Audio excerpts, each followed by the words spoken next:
Today's Friday, March 31st, 2023. Donald Trump to be arrested next week in New York after sham indictment. Republicans and Trump critics call out weaponization of the justice system. And Mike Davis, Trump's potential attorney general in his next administration, joins the show. My name is Benny Johnson, and this is The Benny Show. Fast-moving news environment here, ladies and gentlemen. You want to make sure that you have dependable cell phone coverage. That is why I use Patriot Mobile. It is the only Christian conservative wireless provider. It offers dependable nationwide coverage on all three major networks. In times like these, you must be connected, especially for us. We've been live pretty much every single hour of the last 24 hours. So you can get the best possible service in your area. Use Patriot Mobile. They have a coverage guarantee, plus they are a company that just lives out your values.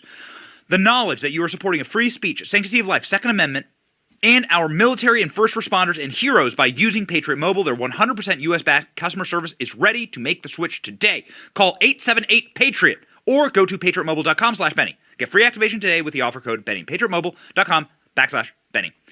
Trump indicted last night in New York. Does the energy feel different today? It does. For me. You might notice that I'm wearing my Donald Trump shirt. The energy feels different in this country because we're not a country where this kind of thing is supposed to happen. Now, you're going to hear a lot of pablum from the left about, well, no one... None of this matters anymore. This is us versus a very small cabal of elites who have infested, like rats, cockroaches, and termites, into the woodwork and the institutions in our nation. These elites are Marxists.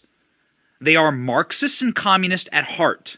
And what a Marxist will tell you is that all power to the state and all power should be inside of the palm of their hand, vectored, used against their political enemies. There was a man who stood and faced down the Soviet Union in Berlin. His name was General Patton. And he knew this evil. General Patton was a student of history, an American hero, one of the reasons we won World War II, and General Patton is a legend. General Patton studied Sovietism. He studied Karl Marx, the godless writing that it is based on. And he knew what these people were capable of, the blackness of this ideology.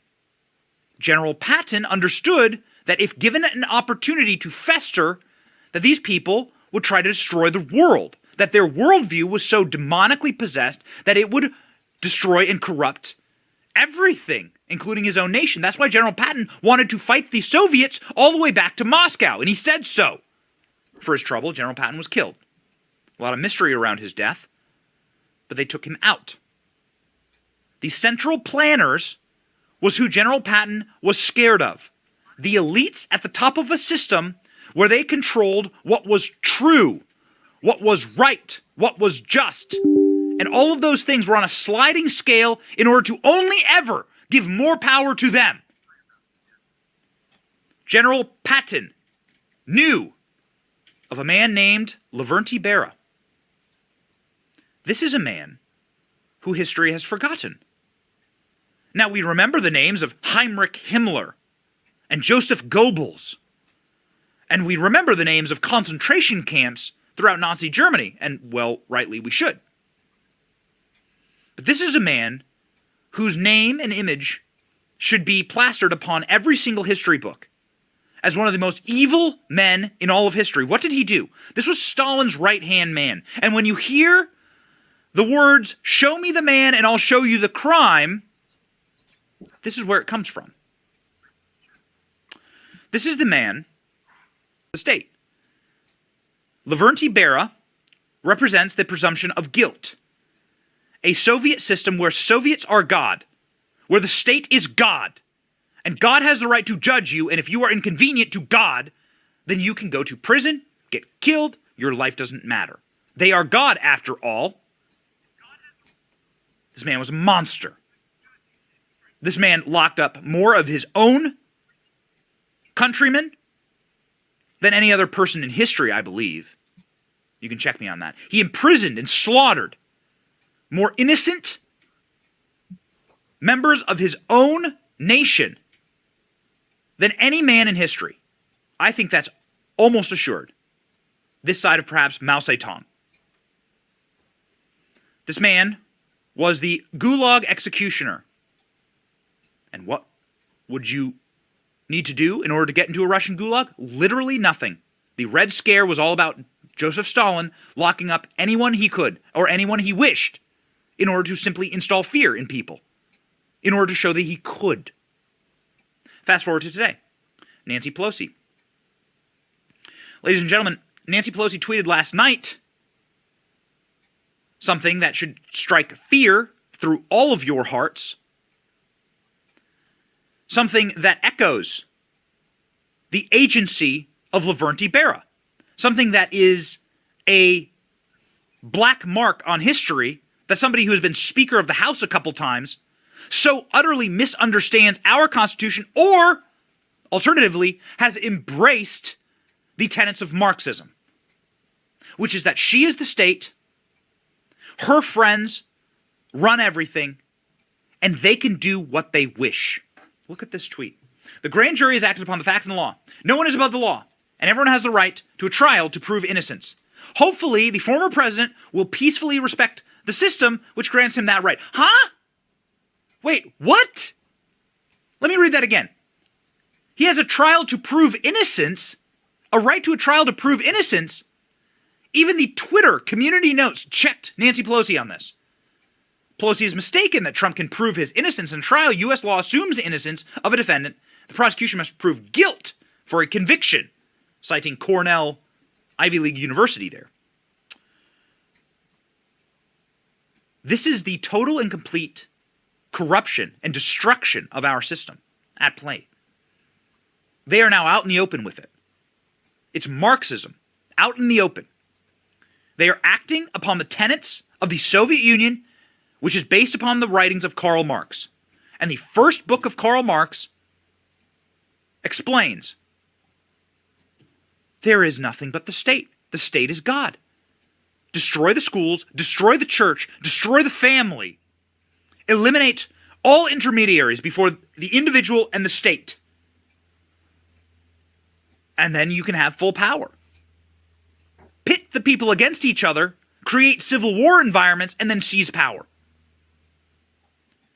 These are the writings of Karl Marx. I've studied them well.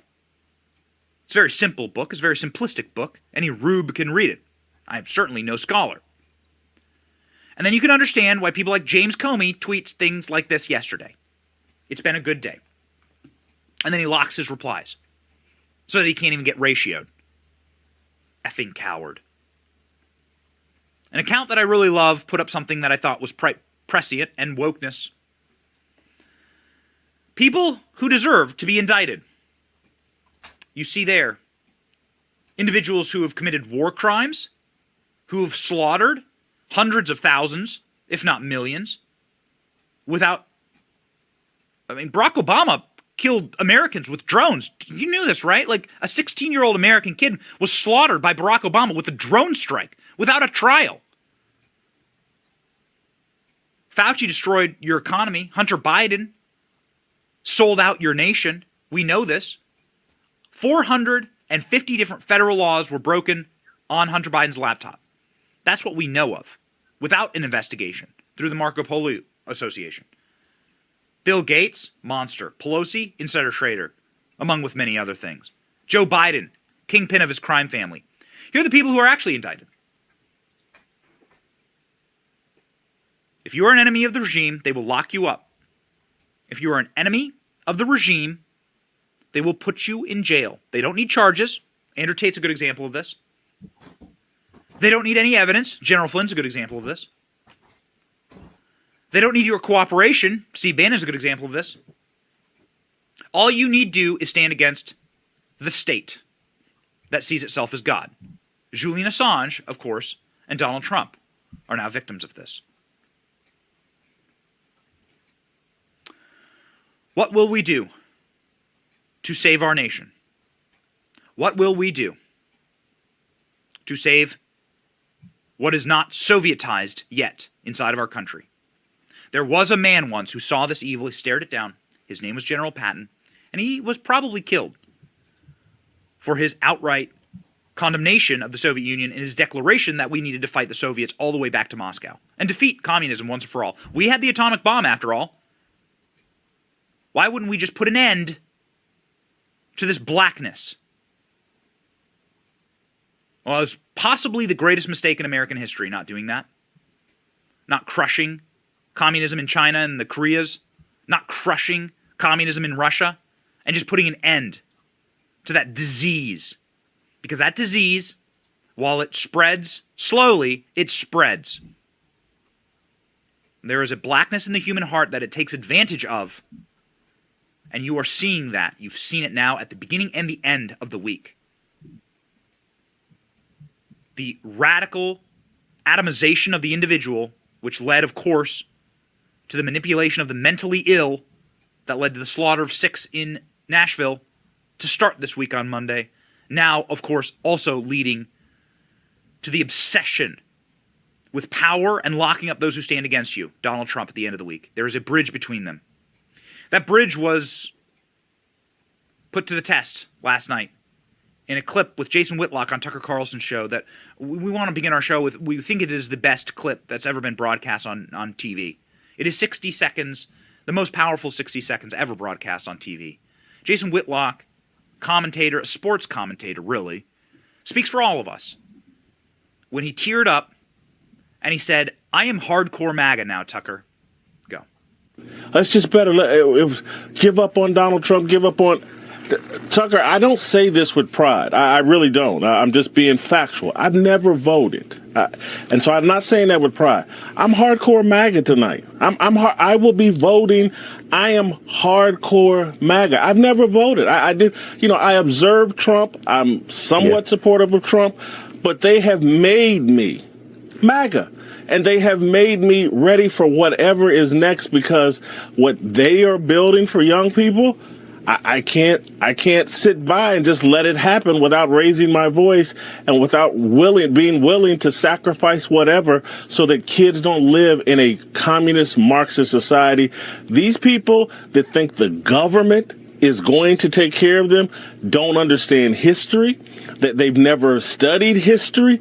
They don't understand how tyrannical a government is. If they have their way, if they have their way, we're all catching hell except for the elites. And yes, I have a very good bank account and perhaps I'm an elite, but my heart is working class. My parents were factory workers. I came from nothing in this country. I'm black. They're telling everybody, black kid, oh, you can't come from nothing and make it in this country. That's bullshit. I'm hardcore MAGA tonight. That's what you've seen across the spectrum. Because MAGA now stands for something else. MAGA is less about Donald Trump. We can show you what Donald Trump looked like last night. Donald Trump at Mar-a-Lago last night. He was at a dinner. Donald Trump did not look particularly distressed. This is, of course, a shot taken in action. Donald Trump was at a dinner last night celebrating, even after his indictment, with his wife, Melania Trump. MAGA is more than just that man.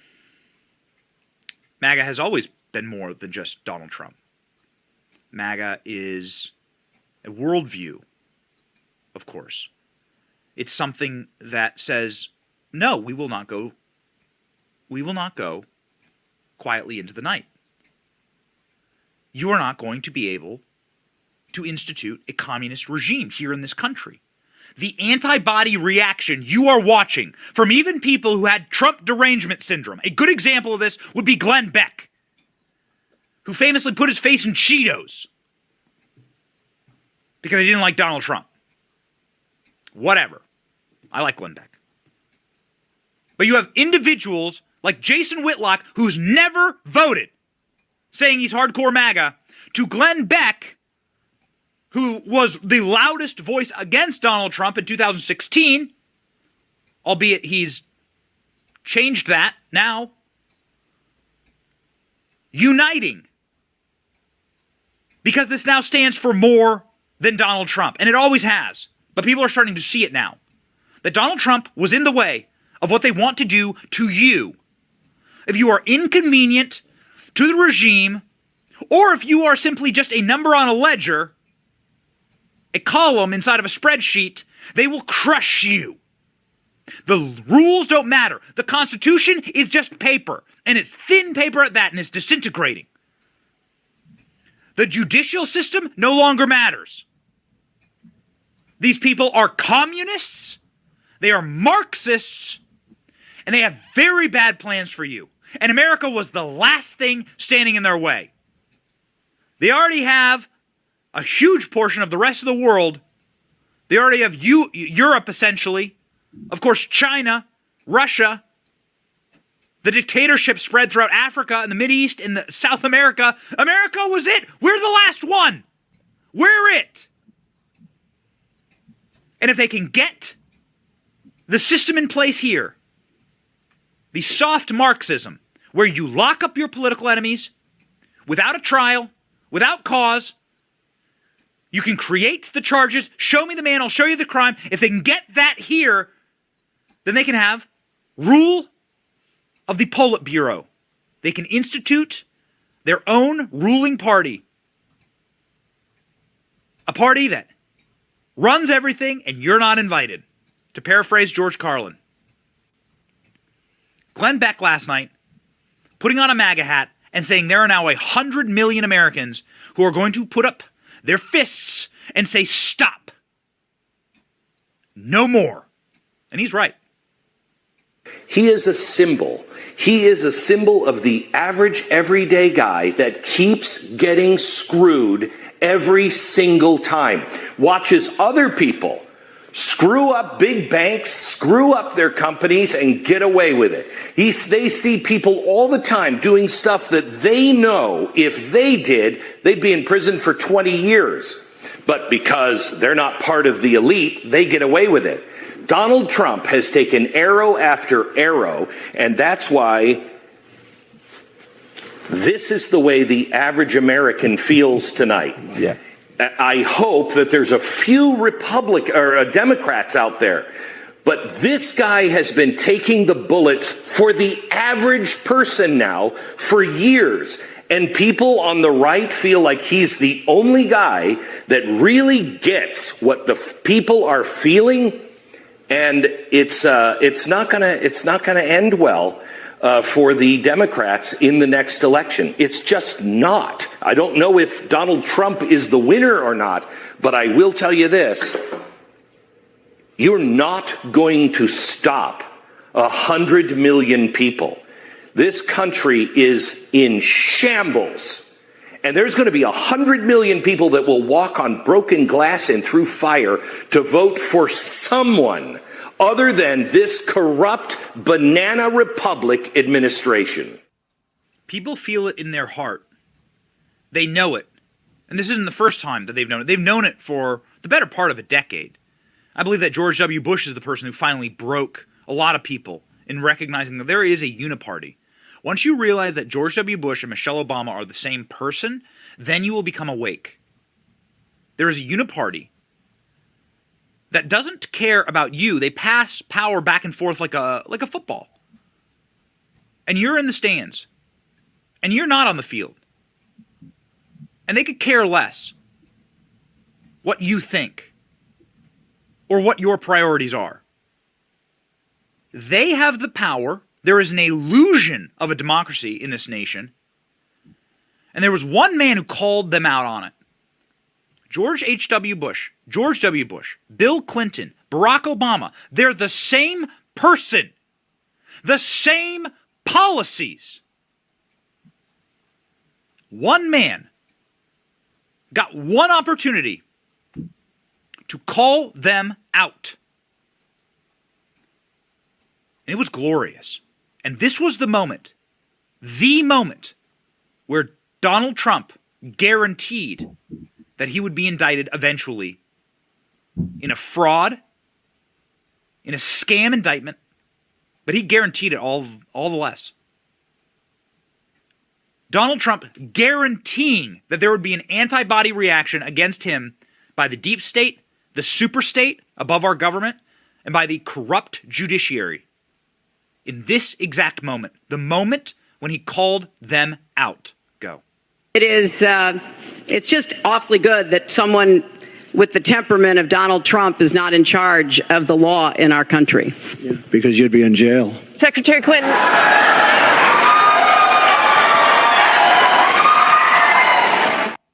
That was it.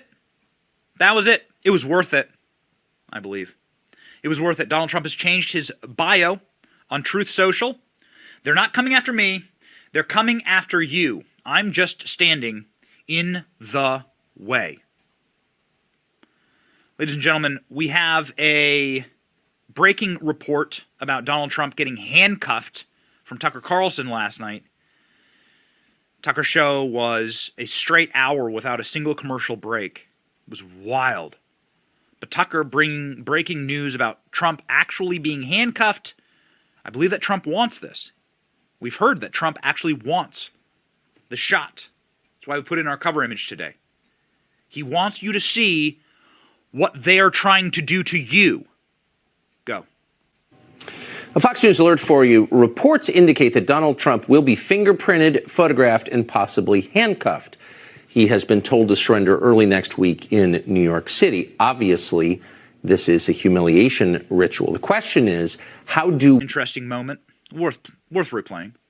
What has the former president told you? David, I just hung up with the former president. He tells me that he just learned of the news, said it's an attack on our country, said it's political persecution. He went on to say, David, they are trying to impact an election. I asked the former president, does he plan to turn himself in? David, he said, you take care, John, and then he hung up on me. So I think we're going to have to wait and see. But obviously, all of our reporting has been that the former president does indeed intend to head to New York.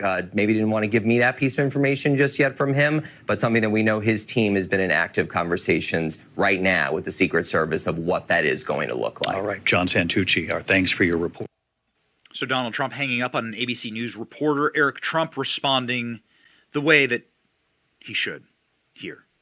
And I have to say, my father's the toughest person I've ever met before. I was speaking to him right before the show, and he's a rock. He's a fighter. He's a rock. He'll fight this all the way, and we will absolutely win it. It's no question about it. But Americans see people like, Soros paying $1 million to get Alvin Bragg elected, and then this guy's going out and doing this guy's, dirty work. People get it.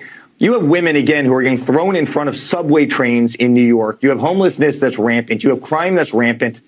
People don't care about this issue. They know exactly what this is. Again, these people campaigned on video, saying that they were going to do this as soon as they got elected. Alvin Bragg brags about when he was in the Attorney General's office that he went after my father 100 times. He's so proud of that. That was their calling card. This was their mission. This is what they promised their donors. This is what they promised Soros that they would do. It's why they received the big checks. And it's exactly why the American people have lost total faith in the system, Sean. People are sick and tired of it. They see the weaponization of politics and of the justice system. We've seen it with the FBI. We've seen it with the DOJ. We've seen it time and time again. At some point, the guy deserves a pass. So, at some point, someone's going to have to ask about the person who is bringing this charge, a charge that we have covered many, many times here, a specious charge, a charge that they are elevating from a misdemeanor to a felony. Someone still has to explain to me how to do that, how that is legal. A charge that Alvin Bragg says in a statement last night. We contacted Mr. Trump's attorney to coordinate surrender of Manhattan DA's office Supreme Court indictment, which remains under seal. Guidance to be provided when the arraignment is selected. So wait a second, wouldn't this be a moment to have maximum transparency here? I mean, this seems like an insane moment to try and play tricks on people. They want to insult you. Matt Taibbi, who is a leftist, Matt Taibbi, who is a journalist who won many awards and worked with Rolling Stone, had this to say, gallows humor aside, this is the Gutfeld tweet, Royce. The indictment is a disaster, obviously. Nailed it. And this is why Joe Biden is silent. If this wasn't about the creation of a new Marxist America, then Joe Biden would be the first guy out there being like, oh, wait, hold on. Wouldn't Republicans be able to suddenly do this to me? Shouldn't I stand against this? Shouldn't I say that I dislike Donald Trump and I want to run against him and I'll beat him? But we shouldn't be indicting presidents? Wouldn't this mean something bad for me? But they don't have that intention of having a system of government that everyone applies to, a system of justice that is equal before all of us. That's not the goal. The goal is to have Joe Biden and his friends in power forever, and they can get away with anything they damn well please. That's the goal.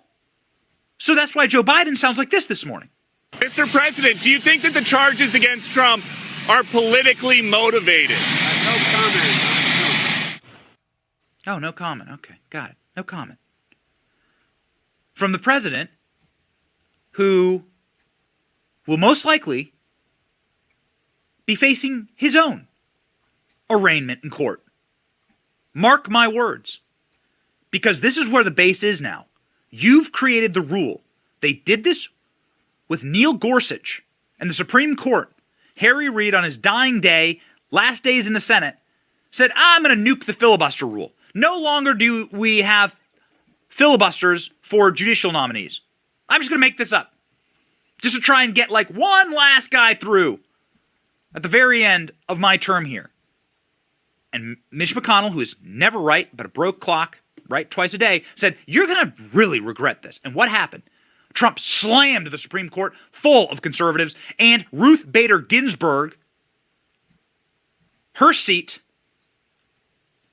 is now occupied by Amy Coney Barrett, Brett Kavanaugh, Neil Gorsuch, Trump judges that overturned Roe v. Wade this year. All because Democrats thought that this would be a great power play. And they never ever understood that, oh my, the consequences of my own actions will someday bite me directly in the ass. Last night, Kevin Corke was on Fox News. This is the straight news reporter that they bring on Fox, saying, get ready, many politicians, including presidents, should now be expected to be indicted. This is the new America that we have. Now, Bragg has done something no DA has ever done. And the fear tonight, Tucker, is many others will now follow suit, presuming that turnabout is fair play, which means it's not just a Trump problem, probably. This could be a problem for a number of American politicians moving forward, including presidents. Tucker? Including presidents. You saw this call ring across the internet. So there are two things that happened last night. One, the entire country became MAGA. Okay? Even Jesse Smollett's attackers are now MAGA country inside of the Polar Vortex subway sandwich in Chicago. The entire country became MAGA last night. You united the Republican Party. The polling now shows that. And then, two, Republicans now suddenly grew a set of testicles that will hang between their legs, a spine inside of their back. The commentary last night, and all across social media, and in every single DM that I got, is we are going to demand that Republican district attorneys inside of Midland, Texas, and inside of, this entire country is pretty much a red country. If you've ever seen it from space, you ever look at it on an electoral map, how many Republican district attorneys are there? They way outnumber Democrats. How many Republican attorney generals are there? Well, they way outnumber Democrats. If this is now the precedent, then you just take any state that Joe Biden's ever stepped foot in and you charge Joe Biden. Well, he's been here. This is what they're doing with Donald Trump. Well, he once lived here, so now we're going to charge him. That's our grounds. And you're going to see every single perp walk that you've ever dreamed of. They set the rules. It's not hard to see where this train comes to an end. Jesse Waters last night, beginning this drumbeat, we will start prosecuting Democrats. Go. In terms of Republican response, you're hearing from House Republicans they're going to bring Bragg out to the Capitol and they got subpoenas flying. Okay, fine. But what happens the next time a Republican gets in the White House? Are we gonna start prosecuting Democrats the way they prosecute Republicans? Because you hear a lot of so-called classy Republicans say, "Oh, we can't do this, we can't do that, we're better than that." Well, are we? So are we better than that? Ned Ryan, of course, picking up that baton and running very quickly with it. Ned Ryan is a spectacular thinker for the right, if you're not familiar with him. Listen to these comments. This is probably the harshest fire and brimstone you got last night. We're in a Cold War, Civil War era in this country in which we have to decide and commit to the policy of mutually assured destruction. Democrats are launching nukes at us. We better decide we're launching nukes back at them until they stop. And if we don't do it, if we don't understand, right now we have two sets of laws, a bifurcated legal system in which one side gets the entire legal system thrown at it, go to jail, and the other one gets to skate free. And if you don't fight it, and if you just accept it, we will slouch our way into a one-party state, one-party system, which ultimately ends up in authoritarianism. The stakes here, I can't even begin to tell you how deep and how consequential the stakes are of what's taking place now. And I have to tell you, Tucker, my greatest fear is that too many Americans, too many Republicans are asleep in the light and don't understand what's going on. And if they don't wake up and don't know what time it is, we will find ourselves on that path to one-party state in authoritarian government.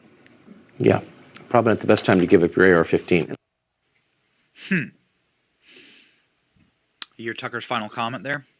Ned Ryan saying what we have been trying to say for a long time on this show, which is mutually assured destruction is what kept us from nuking each other during the Cold War. Mutually assured destruction is what keeps Marxists at bay. It worked in the Cold War. There is actually a playbook to defeat these people. We are not lost as a nation. We are facing dark times, and we faced dark times before. So here's your uplifting here. We have conquered dangerous blacknesses inside of the human soul before. We've done it. There is a playbook to do it. It requires a revival in this nation. It requires spirituality.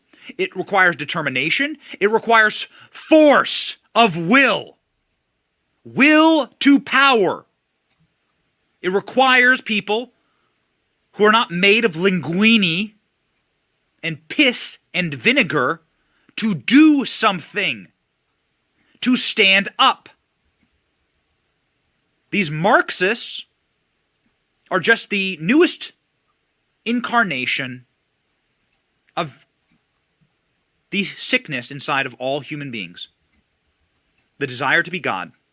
You've seen it all the way back to the Tower of Babel, all the way to Cain and Abel, all the way to Eve, munching that apple. Hey, my brother insulted me. I'm going to slaughter him. You're not better than the original humans. God didn't make mistakes in designing you. This isn't a glitch. This isn't a bug. This is how we are made. This is the machine. This is who we are as individuals. There is a desire to be God. It is what separates Christianity from the godless atheist. Because the Christians, by nature and by order of Christ, our Savior, must be humble. We must understand that we are not God, that we are flawed.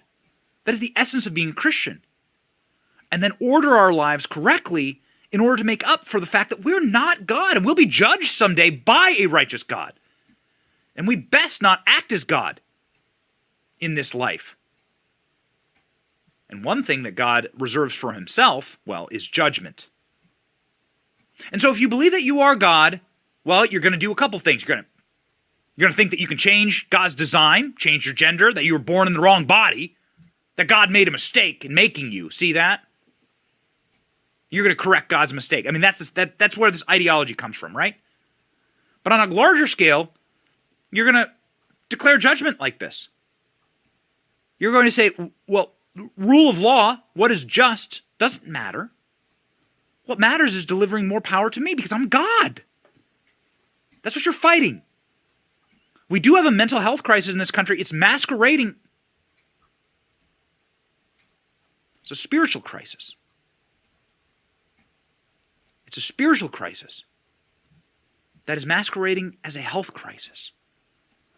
We're seeing right now, in stark relief, what is truly at the gates here in America, and actually inside of the gates. The orcs have overrun Helm's Deep here. But it's the same darkness, and this should give you hopefully a little bit of faith, the same darkness that gets conquered by Christ on the cross, that has been conquered by America and our value system that they see as depraved because they are anti-Christian. This is ultimately the reality. Why is it that they're trying this in New York, where they just erected a demon statue onto one of their courts? A little on the nose, isn't it?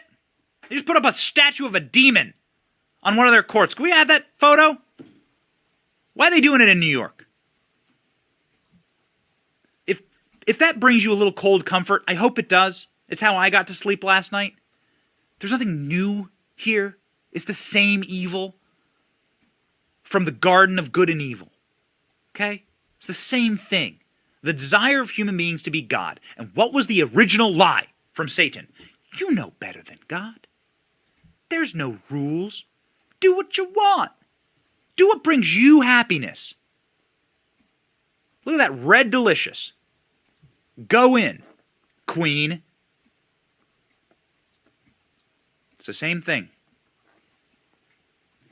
So now they erect demons on our courthouses. They mutilate God's creation, which is what this is a satanic imagery. This is a Baphomet. It sits above a courthouse in New York. Is it the courthouse that just handed down an indictment of Donald Trump? Well, that shows you who's in charge, doesn't it? The demons. The mutilation. You'll notice that this looks a little different than Michelangelo's statue of David. The mutilation of the human body and the human design. The ram's horns. The satanic ram's horns. This is the Baphomet. This is satanic imagery. The lack of arms or feet, the tentacles. This is the corruption of God's design. And the corruption of a... I haven't really thought about this. It's so profound. Who they replaced here was Moses.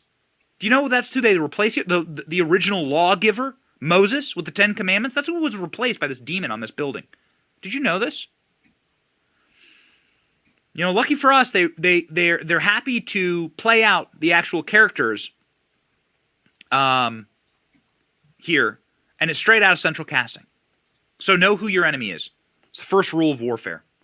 Politico says it seems to be another witch hunt for Donald Trump. Just a couple of headlines here from across the media. Trump seems to be a victim of witch hunt. So what? Well, thanks for saying it out loud. This is from Politico's Law and Order reporter.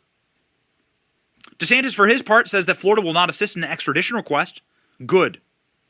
This is strong. We needed this strength a couple of weeks ago, but good. DeSantis tweeting, essentially, that Florida will not play part in an extradition request. And ladies and gentlemen, we're going to be joined by Mike Davis here, our in-house attorney, in just a moment. But I believe this is like a really great question to ask him, is what happens federally here? Because this is now a question of federalism. You know, the federal government has absolutely no right inside of a state to go in. There are very strict limitations on what the federal government can do in the 10th Amendment. And if this becomes like an actual constitutional issue, then you have the right Supreme Court to bring this. What right? This is now a decision between the states. This is now New York versus Florida.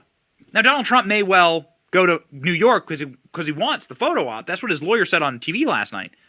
But this is now New York versus Florida. How could New York possibly force Florida to give up Donald Trump? They can't. What is New York going to send a militia down here? Try it, buddy. Try it. Make my day. I love it. I want it. Try it, New York. I mean it. How are you going to do it? Donald Trump will probably peacefully surrender, but this is now going to become a question of federalism. Because the federal government actually has no rights inside of the state. There are rulings on this.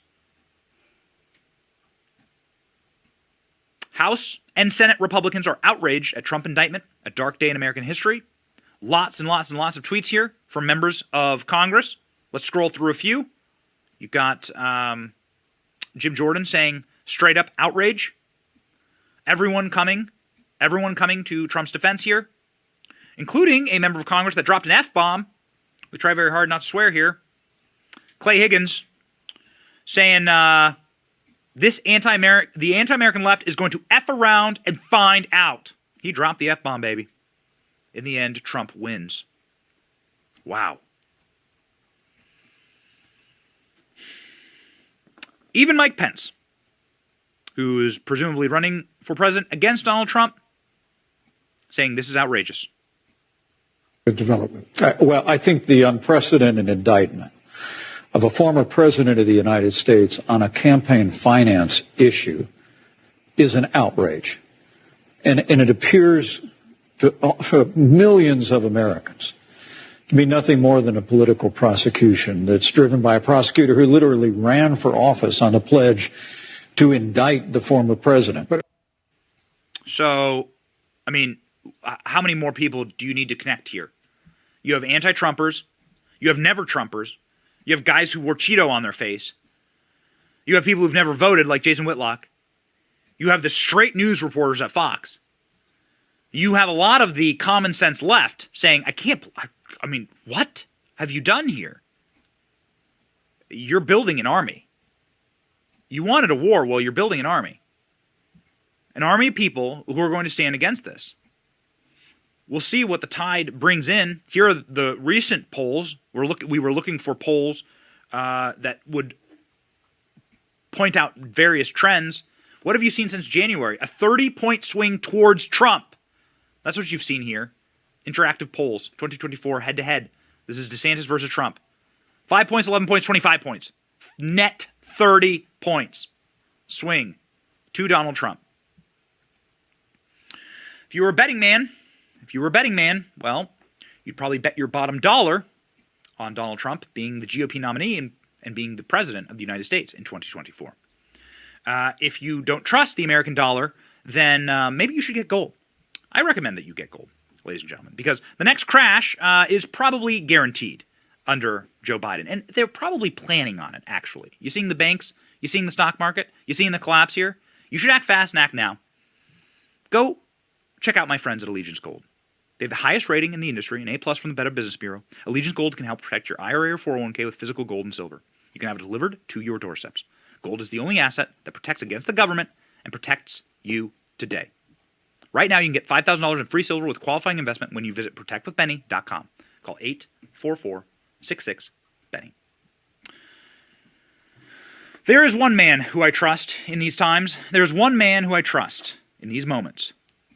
It is our in-house attorney, our legal advisor, my lawyer, as you would say, inside of Fear and Loathing in Las Vegas in the elevator. My lawyer. Please consult with my lawyer. He's a great man. He's potentially Donald Trump's acting attorney general when Donald Trump wins the election in 2024. He's actually called to become Donald Trump's acting attorney general, and he has a game plan for what he's going to do in that position. His name's Mike Davis from the Article 3 Project, and he joins us now.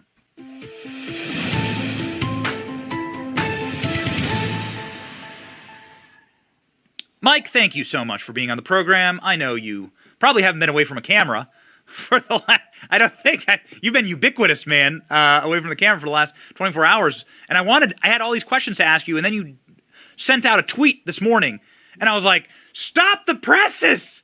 We're asking Mike about being attorney general and what he's going to do. So we're going to toss the tweet up, and we're going to let you go, buddy.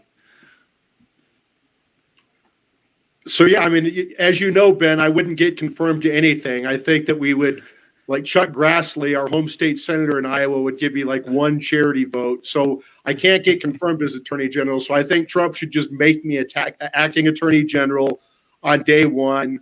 I think I'll last for about 3 weeks before I get chased out of town. But in those 3 weeks, I will be able to accomplish a lot. I will fire so many people at the FBI. I will fire so many people at Main Justice. I will make sure that Hillary Clinton, Bill Clinton, the Obamas, the Bidens, Hunter Biden, Joe Biden, Jill Biden, James Biden, all their sleazebag grandchildren. I will make sure that George Soros, Antifa, Planned Parenthood, they will all get a full and fair investigation of any and all allegations brought against them. Because you know what?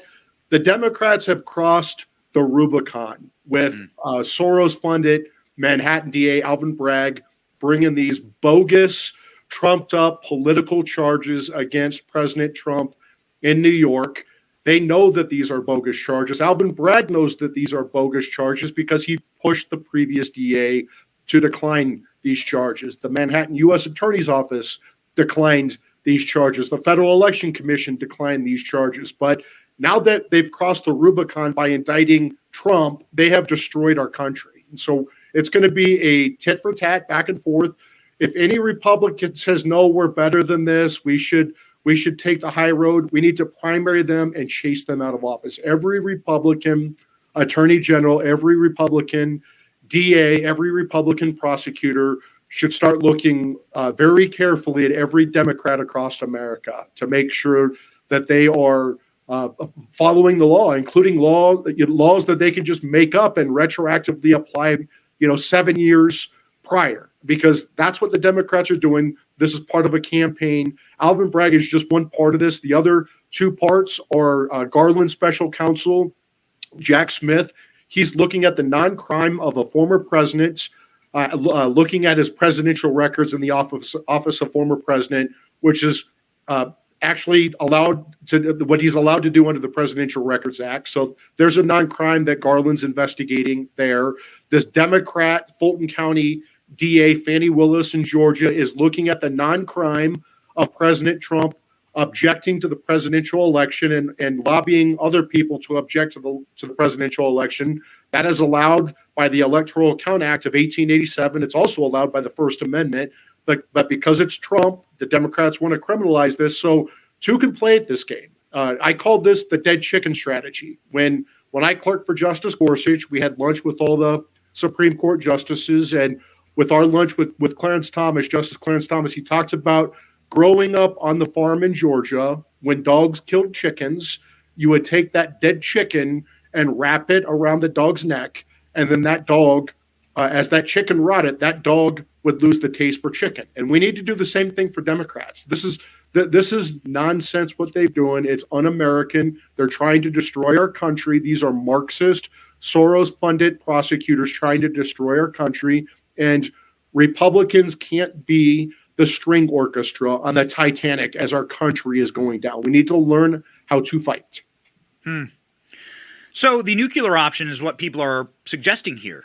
And this is something that we've been talking about for quite a while, is in order to have deterrence in a war, you must be able to meet force with force and force with greater force.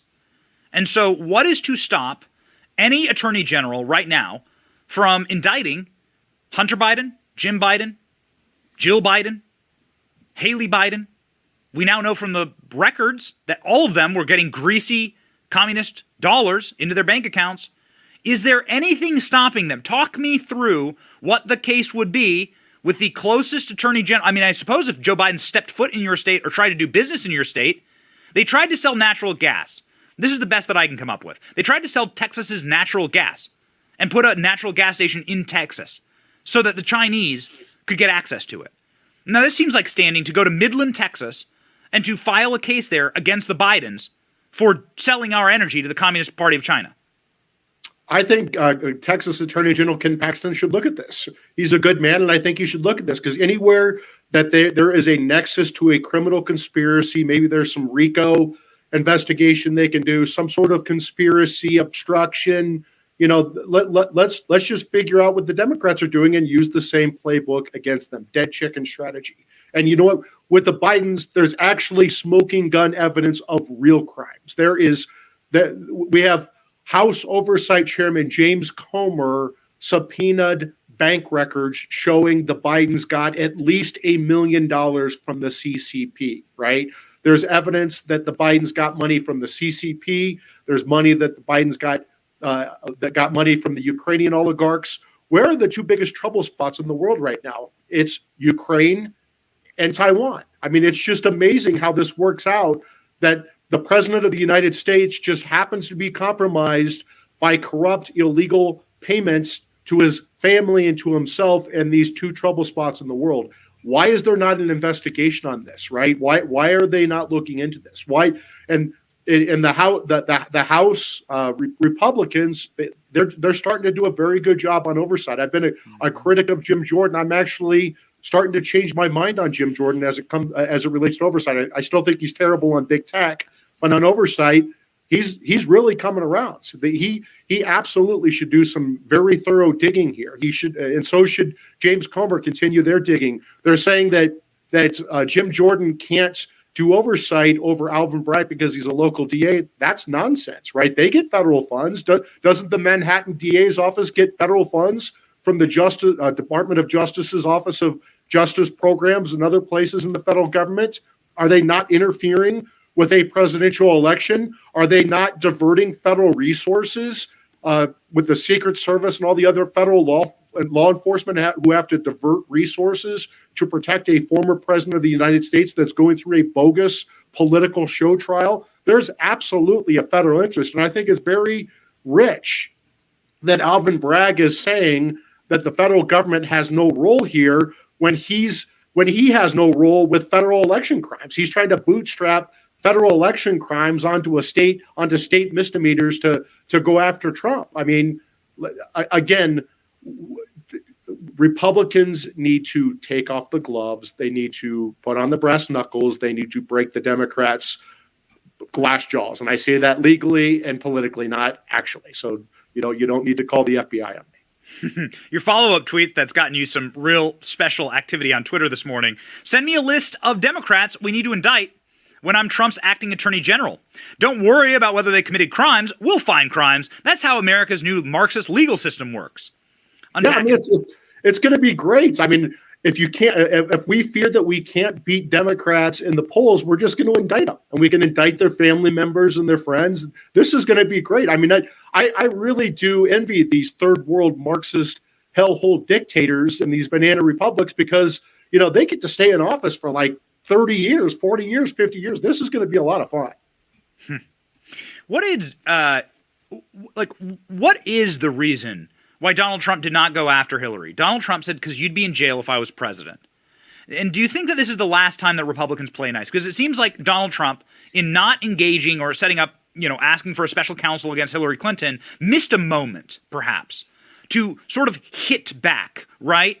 And in his monologue last night, Tucker Carlson said, why is the FBI still around, right? Like, if the FBI was helping Hillary Clinton become president, then it should be scattered to the wind and defunded. Donald Trump allowed it to continue and then never prosecuted Hillary. Do you think that era has now come to a close in American politics?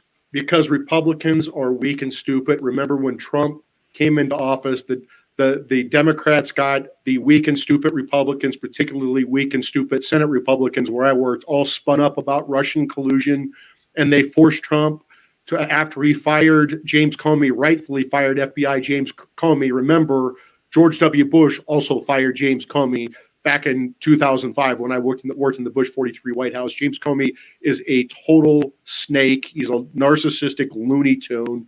He should have been fired. He was fired before by Bush 43. Trump fired him, but that got the weak, stupid Republicans, particularly in the Senate, all spun up. So Trump had to hire Chris Wray to be the FBI director, and then you had these deep staters at the Justice Department who refused to do anything, right? Remember that the Jeff Sessions turned over a lot of this to the Deputy Attorney General, Rod Rosenstein, and then it got handed off to Mueller. What we need to, when I'm acting Attorney General, Ben, none of this is going to happen. I guarantee you Jack Smith will be fired on day one as the special counsel going after President Trump. I guarantee you there will be many more special counsels appointed to go after President Biden, Hillary Clinton, the Obamas. It's going to be quite a sight to see when I'm acting Attorney General for 3 weeks before I get chased out of town. It's the final question I have for you, Mike, which is, this is fun and it makes for great Twitter play, but what is do you believe that this is the rock solid strategy going forward for Trump? I mean, because I believe a lot of people, they're seeing red right now. And the entire movement we saw all last night, never Trumpers, Democrats, left-wingers, putting on MAGA hats on live TV, saying they cannot, they can no longer abide by this.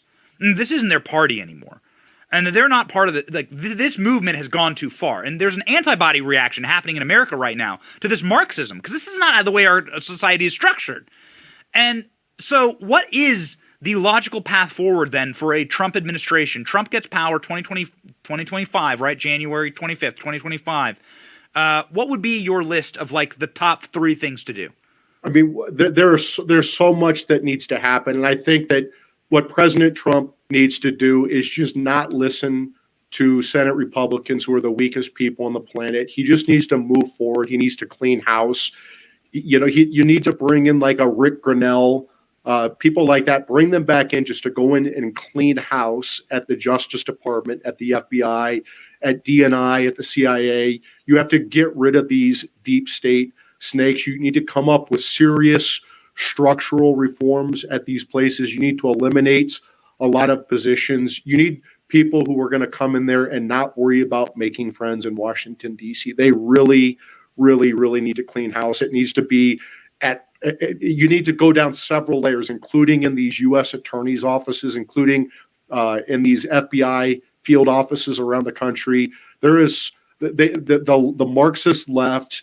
Again, this is not our parents' or grandparents' Democrat Party. These are not liberals who love America. These are leftists. These are Marxists. They hate America. They don't believe in equality. They believe in equity. They don't believe in due process. They believe in Me Too. They don't believe in free speech. They believe in censorship. They hate America. They're subversive. They're trying to destroy it. They've infiltrated every institution in America, including our government, including law enforcement, including our military.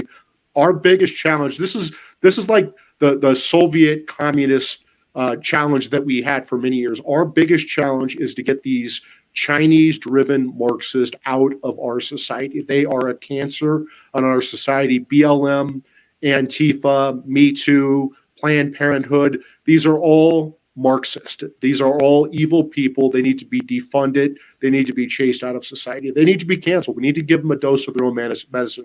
We hate cancel culture. The only way we're going to end it is by canceling the cancelers. Final follow-up, Mike. I just need a one-word answer here. Under a Mike Davis acting Attorney General for the United States, will Hillary Clinton be breaking rocks in a prison yard? Absolutely. Absolutely. And I will send her to the D.C. gulag for 2 years before we come up with the charges against her like they did to the January 6th people. Absolutely. Oh, man, because you'd be in jail. Still, inarguably, the greatest line ever uttered by a presidential candidate and president. God bless you, Mike. Thank you. Thank you, Ben.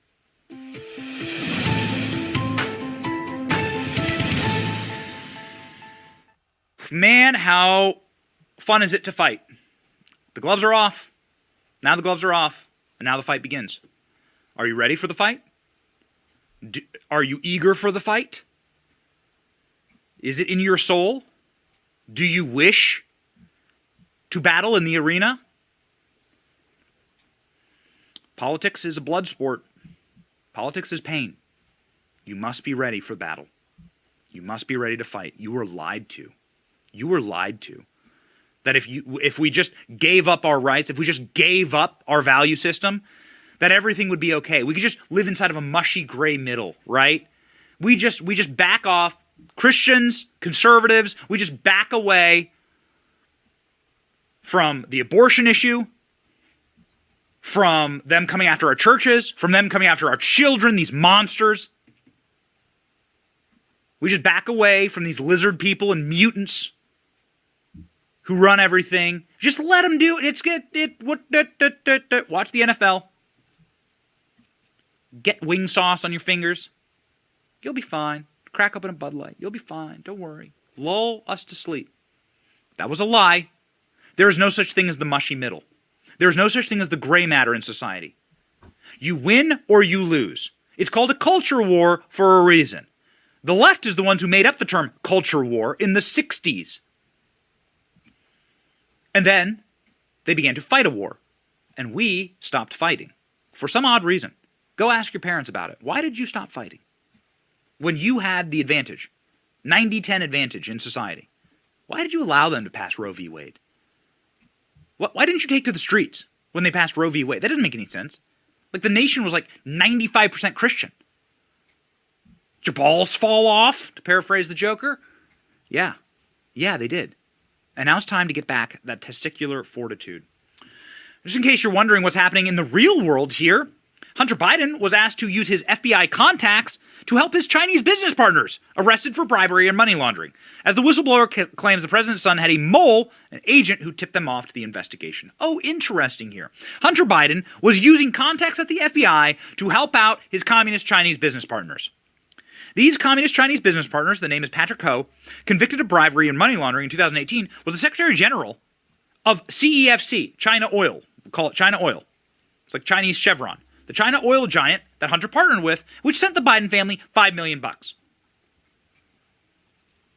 Hunter Biden's former business partner, Rob Walker, who paid Biden family over $1 million in Chinese funds, was a frequent White House visitor. Well, that's interesting.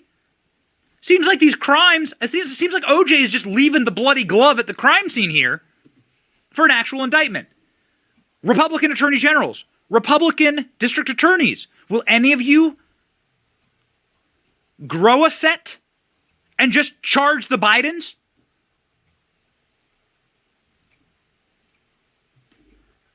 Joe Biden has, of course, denied this, which means that he's lying.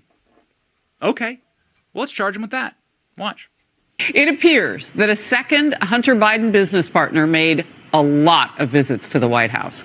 Visitor logs reviewed by Fox show Rob Walker made at least 16 trips there while Joe Biden was vice president. This, of course, backs up concerns about influence peddling. It also casts more doubt on Biden's many claims that he knew nothing about Hunter Biden's business dealings. I don't know what he was doing. I did not know he was on the board of that company. I've never discussed my business or their business, my sons or daughters. I never discussed a single thing with my son about anything having to do with Ukraine. I've never spoken to my son about his overseas business. I have never discussed with my son or my brother or anyone else anything having to do with their businesses. Lies, lies, lies, lies, lies. Boy, it'd be nice to get him under oath. Wow, like Republican attorney generals, Republican prosecutors, Republican lawyers, Republican DAs. There's your evidence. We're really excited to hand it to you. And we'll keep handing it to you. Because that's what this show is about. We do truth on this show. We do fight on this show. And if you're going to fight, you better get on the armor of God. You better have truth on your side. You better be centered. You better have your mind right when you enter the battlefield. That is why we end every single show with a Bible verse. This verse from Lamentations, many people are lamenting this morning. The Lord is my portion, says my soul. Therefore I will hope in him. Do not let men, do not let even Donald Trump, the MAGA movement, all of this stuff, created by men. Do not put your faith in men. Put your faith in God. Pray to God. Ask God for victory. Did you think Donald Trump was going to become president in 2016? If you did, I want to go with you to the casino. Buy a bridge in Brooklyn with you. If you thought that Donald Trump was going to become president in 2016, man, you got some real hope. Hope. Continue to hope. Pray to God. Pray to the Lord. Pray that he saves America. And make sure that you structure your life right. God, family, country. These are the kind of things that tie us together, that bind us and give us a movement, give us a portion, and give us a purpose. Maintain that purpose and go to the weekend uplifted. God has the victory. We already have the victory. Fear not. It's your boy Benny. This is The Benny Show. See ya. More tools?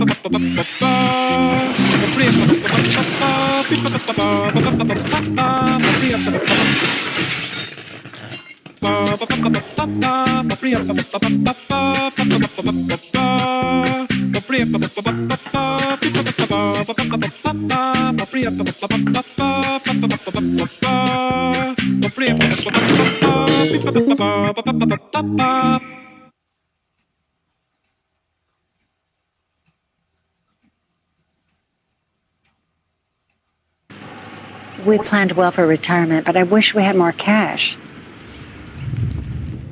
They have no idea they're sitting on a gold mine. Well, they don't realize that if you have a life insurance policy of $100,000 or more, you can sell all or part of it to Coventry for cash, even a term policy. We gotta tell them.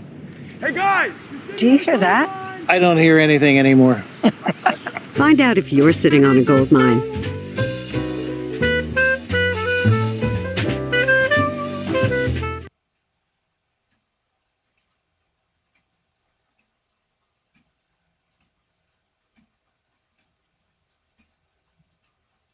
Lawyers for the House of Mouse finding a legal loophole referencing the British monarchy, which technically allows Disney to keep control of the Reedy Creek District. It's called a Declaration of Restricted Covenants. It was approved by the former board back in February. It stays in effect until, quote, 21 years after the death of the last survivor of the descendants of the King of England. Therefore, Disney can maintain corporate control over the district, leaving it out of the state's hands until further notice.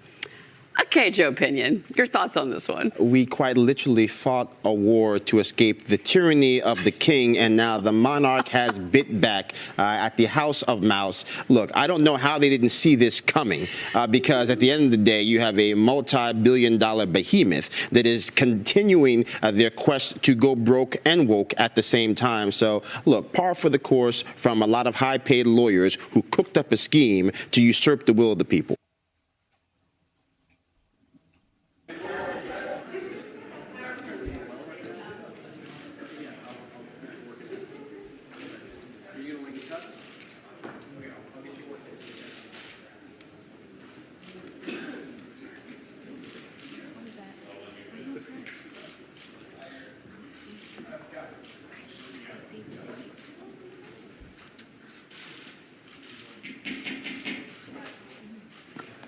The Finance Committee will come to order, and we are happy to welcome the Treasury Secretary Janet Yellen this morning. Everyone here, regardless of political views, understands that the FDIC, the Fed, and the Treasury Department are putting in long hours to contain the fallout of the recent bank closures. The process is moving forward under existing law. Investigations are underway at the SEC and the Department of Justice. Senator Brown, chair of the Banking Committee and a valued member of this committee, is determined to get to the bottom of exactly what went wrong. Nerves are certainly frayed at this moment. One of the most important steps the Congress can take now is to make sure there are no questions about the full faith and credit of the United States. That means paying the bills incurred by presidents of both parties and taking a default off the table. With respect to the budget debate, after a request from myself and Senator Whitehouse, the nonpartisan Congressional Budget Office did the math on the recent fiscal promises we've heard from House Republicans. The promises pile up, but the numbers don't add up. They wish to balance the budget in 10 years, but they've announced a long list of untouchables. No reductions in defense, no cuts to Medicare or Social Security, no touching veterans programs, no asking the wealthy or corporations to pay their fair share. A couple of these items could get bipartisan support, certainly not all of them. Senator Whitehouse and I asked the Congressional Budget Office to run the numbers. Is it even possible for Republicans to stand behind those commitments? Does the math add up? Madam Secretary, you and I have talked about this. The numbers don't add up, not even close. What the Budget Office found is that for Republicans to make the math work, they'd have to cut every federal program by 86%. Goodbye to Medicaid and the guarantee of nursing home coverage, which I saw when I was director of the Great Panthers. The border would be unprotected. Roads and bridges would crumble. If Republicans wanted to extend the Trump tax law, they'd have to cut everything else. Given that, it's not a big mystery why House Republicans haven't yet put a budget on paper, budget to show the public. They're living way, way out there. Democrats are following a smarter approach. The president's put out a budget that's based on a simple proposition. Help working families, help the middle class get ahead, reduce the deficit at the same time, and show that these matters are not mutually exclusive. I'm just going to highlight a few budget matters that are important to the Treasury. First, last week, the committee had a very good bipartisan hearing on affordable housing. This is an area where I believe there's a clear opportunity for bipartisan cooperation. The budget proposes expanding the low-income housing tax credit, creating the Neighborhood Homes Program, and other ideas. Senator Cantwell, Senator Cardin, Senator Young, they're championing bipartisan efforts. I'm going to work with them closely on these proposals and more. This crisis needs a solution. There is no substitute. You and I have talked about this as well, Madam Secretary, for increasing supply of housing. Second, the budget calls for expanding two of the most significant sources of support for working people and families, the child tax credit and the earned income tax credit. When the Congress passed these expansions in 2021, there were huge, almost immediate reductions in poverty. With a little bit of help, millions of working Americans felt like they could breathe for the first time. I'd like for them to have that feeling of relief once again. And third, we've talked for a long time about the need to address the basic unfairness of America's two-tiered tax system. One set of rules for people who work for a living, firefighters, nurses, teachers. They pay their taxes out of every paycheck. Then there's another set of rules for the very wealthy who can pay what they want, when they want to, and for years on end, little or nothing. Although the President and I have proposed slightly different ideas for addressing the unfairness, we are rowing in the same direction. One final issue. I have got serious concerns about the administration's approach to implementing a portion of the Inflation Reduction Act that deals with sourcing critical minerals. Free trade agreements cannot be unilaterally decided by the executive branch. They require consultation and consent from the Congress. That includes any agreement on critical minerals. Secretary Yellen, thank you again for being with us. I know you've got a hectic schedule. We're going to have a wide-ranging discussion. We look forward to question and answers, and I understand that you've got a hard stop at 1 o'clock, so we'll all try to keep them short and get to questions. Senator Crapo. Thank you very much, Mr. Chairman, and welcome to today's hearing, Secretary Yellen. I appreciate your appearing before the committee in this timely manner following the release of the President's budget. While the budget is the focus of today's hearing, I expect that the emergency measures that have been taken this weekend by Treasury, the Federal Reserve, and the FDIC will also be appropriately discussed today. It's important to learn more about what initiated the run on Silicon Valley Bank, the impact of the Federal Reserve holding interest rates low for too long, and what steps were or were not taken by the SVB and the banking regulators. In the meantime, I'm concerned about the precedent of guaranteeing all deposits and the market expectation moving forward. Once started, moral hazard, like inflation, is not easily contained and does long-lasting damage. Inflation played a key role in the recent bank failures as rising interest rates and mismanaged interest rate risk led to a liquidity crisis. Indeed, there is no issue more critical than the unacceptably high inflation that American families continue to face every day. Americans have now experienced 16 months of inflation at or above 6%. Costs of rent, groceries, and services continue to rise. Wages cannot keep up. Last year, the administration committed to working in a bipartisan fashion to address this serious problem, noting that the budget must complement monetary policy. Instead, what we've seen is a reckless tax and spend agenda that was forced through Congress, rolling out trillions of dollars in debt finance spending and hundreds of billions of dollars in new tax increases on U.S. job creators. The Congressional Budget Office says the Inflation Reduction Act will not only increase inflation in the near term, but Treasury will collect less corporate tax revenue with the partisan IRA in effect, despite being sold as a bill to make corporations pay their fair share. The Federal Reserve is having to compensate for this by growing interest rate hikes. Rising interest rates are impacting household budgets, the federal government's coffers, and as we saw this week, Our banking system. The president's budget demonstrates the administration has not learned from its mistakes. After 2 years of policies that contributed to record high inflation and excessive deficit spending, this administration is doubling down with this budget with more of the same. The spending binge must stop. We must address our growing deficits in order to put the United States finances on a sustainable path, and pro-growth tax policy should be a part of that solution. The Tax Cuts and Jobs Act led to one of the strongest economies in generations. The TCJA introduced competitive tax rates while broadening the base, including by enacting the first global minimum tax of its kind and putting an end to corporate inversions. It also contributed to record high corporate tax receipts, both nominally and as a share of gross domestic product.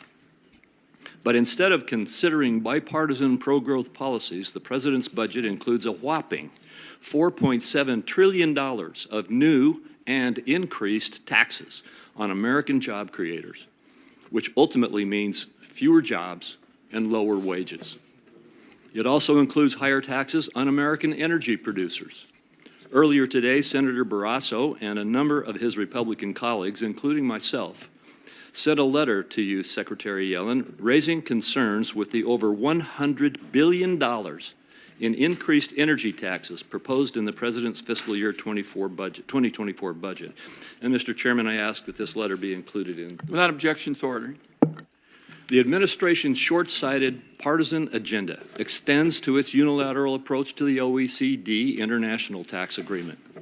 For the last 2 years, Treasury has used the OECD negotiations to attempt to compel changes in U.S. law without regard for U.S. revenue, for U.S. companies and U.S. workers. Not only has the administration failed to put a stop to digital tax services taxes, but now foreign countries threaten to impose extraterritorial taxes on U.S. companies under the global minimum tax at Treasury's invitation. The latest OEC guidance confirms the administration has agreed to allow foreign countries to collect U.S. guilty revenue and, worse, tax U.S. companies on their U.S. profits in violation of our existing tax treaties. The budget fails to consider these revenue impacts, which, if implemented, will result in billions of dollars of lost U.S. revenue. Meanwhile, the administration continues to hide its true intentions for transforming the IRS. The budget doubles down on the $80 billion already given to the IRS, including 2 more additional years of plus-up funding, totaling $29.1 billion solely for enforcement and compliance initiatives, in addition to $14.1 billion more of yearly funding. That's another $43 billion. Secretary Yellen, I agree with you that having a funding plan for an agency budget that dwarfs many others is critical. In the meantime, the IRS has embarked on a spend-first, plan-later approach that is not transparent or responsible and is a surefire recipe for error, waste, and mismanagement. While we may not have the details yet, we do know that only 6% of this existing plus-up for funding is for modernization, while over 62% is solely for hiring, more than 93% of that enforcement hiring. These new funds are not going to replace retiring U.S. agents, as annual appropriations already provide that funding. And the administration has not requested any reductions in IRS annual funding to account for replacing retirees with this plussed-up funding. Secretary Yellen, there are opportunities for the administration to work across the aisle on common-sense economic policies, but nothing suggests the president is abandoning the partisan tax and spend policies of the last 2 years. This administration must recommit to working with Republicans to develop real solutions that will stabilize the economy and create higher wages and opportunities for American workers. Thank you very much. Thank you very much, Senator Crapo. Our witness today will be Secretary Janet Yellen. She's the first person to have led the White House Council of Economic Advisors, the Federal Reserve, and the Treasury Department. She's also the first woman to lead the Treasury Department. Before leading Treasury in the Federal Reserve, she was a distinguished fellow in residence at the Brookings Institution. She served as president of the American Economic Association. She's a member of the American Academy of Arts and Science and the Council on Foreign Relations. She also was a founding member of the Climate Leadership Council. We welcome you, Secretary Yellen, and please proceed. Thank you. Chairman Wyden, Ranking Member Crapo, and members of the committee, thank you for inviting me here today. I'd like to start with an update on the recent developments in the banking system. This week, the government took decisive and forceful actions to stabilize and strengthen public confidence in our financial system. First, we worked with the Federal Reserve and FDIC to protect all depositors of the two failed banks. On Monday morning, customers were able to access all of the money in their deposit accounts so they could make payroll and pay the bills. Shareholders and debt holders are not being protected by the government. Importantly, no taxpayer money is being used or put at risk with this action. Deposit protection is provided by the Deposit Insurance Fund, which is funded by fees on banks. Second, the Federal Reserve is providing additional support to the banking system with a new lending facility. This will help financial institutions meet the needs of all of their depositors. I can reassure the members of the committee that our banking system is sound and that Americans can feel confident that their deposits will be there when they need them. This week's actions demonstrate our resolute commitment to ensure that our financial system remains strong and that depositors' savings remain safe. Now let me turn to the topic of the hearing, the President's fiscal year 2024 budget. Over the past 2 years, the United States has experienced an historic economic recovery. In January 2021, our country was in the middle of an economic calamity triggered by the coronavirus pandemic. But Congress and the President took decisive action through the American Rescue Plan and our vaccination campaign.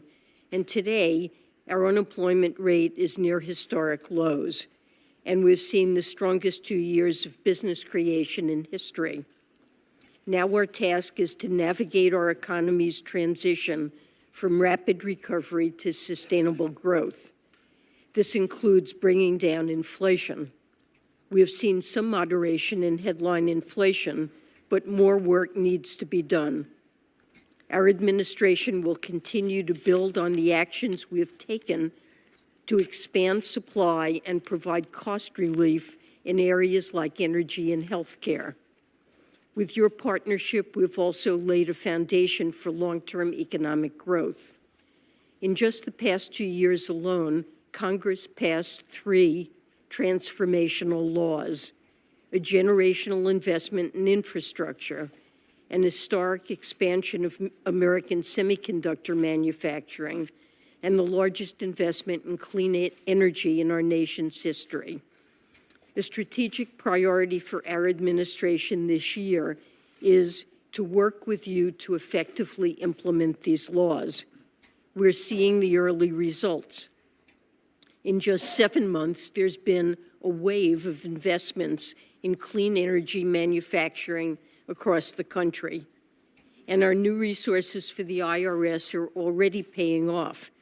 Taxpayers are getting drastically improved customer service this year. For example, we've answered hundreds of thousands more phone calls during this filing season than at this time last year. Our proposed budget builds on our economic progress by making smart, fiscally responsible investments.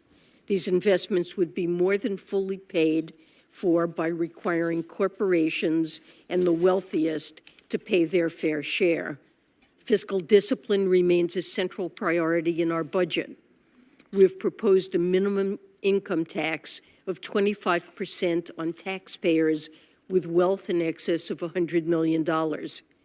We have also proposed an increase of the corporate tax rate to 28% from the current 21%, and it will come as no surprise that I hope Congress will implement the United States' part of the global minimum tax deal.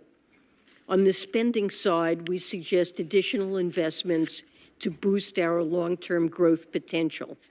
This includes improving the availability of high-quality child care, providing free and universal preschool, and boosting the supply of affordable housing. We also propose restoring the child tax credit and earned income tax credit expansions that were enacted in 2021 but have since expired. Importantly, with the proposed tax reforms, we estimate that this budget will deliver deficit reduction of nearly $3 trillion over the next 10 years. Thank you, and I look forward to taking your questions. Thank you, Secretary Yellen. Let me begin with what I emphasized, that it's critically important that Congress take steps to make sure there's no questions about the full faith and credit of the United States. And this is a matter within the Finance Committee's jurisdiction. Now, on Friday, the House Ways and Means Republicans passed a plan dealing with what they call prioritizing payments by the Treasury. They say that when Treasury runs out of stopgap funding, it should prioritize payments to Wall Street and creditors in China ahead of everybody else. I'm coming off some town hall meetings in Oregon this weekend. Wouldn't be a big hit with everybody. Now, setting aside the merits of this Republican plan, does the federal government have the technical capacity to prioritize some payments ahead of others? I understand there's not even a precedent for this. The government, on average, makes millions of payments each day, and our systems are built to pay all of our bills on time and not to pick and choose which bills to pay. There is a reason that Treasury secretaries of both parties have rejected this incredibly risky and dangerous idea, and it's never been tried before. I cannot give any assurances about the technical feasibility of such a plan. It would be an exceptionally risky, untested, and radical departure from normal payment practices of agencies across the federal government. And I consider it essential that Congress come together to recognize that raising the debt ceiling is their responsibility to protect the full faith and credit in the United States. So, you've told us this prioritization scheme is unworkable, and House Republicans don't get to decide what qualifies as a federal default.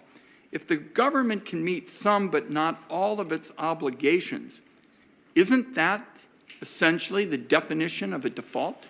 Failing to pay your bills is what all of your bills when they're due is what I think of as a default.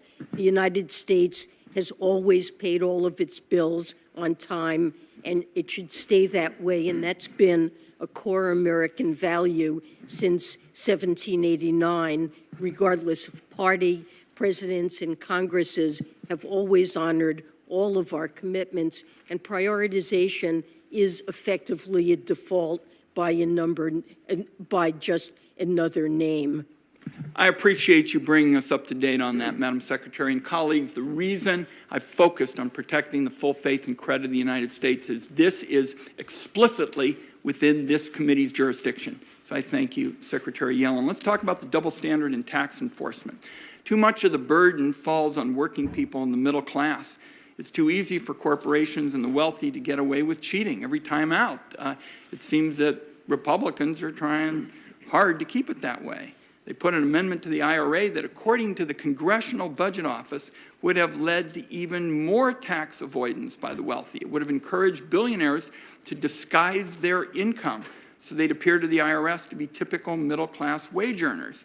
There have even been Republican efforts to speed up hiring the kind of highly trained and dogged experts that you need to crack down on tax cheating by the wealthy and businesses that have very complicated business structures.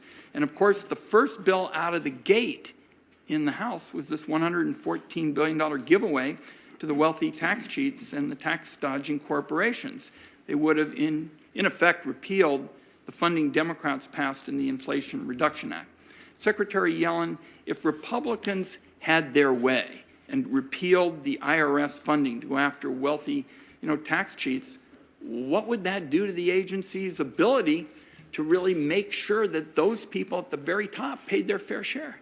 Well, it would allow the wealthy and large corporations to skip out on taxes they legally owe and make life harder for ordinary middle-class families who pay their taxes to get the kind of service that they deserve from the IRS.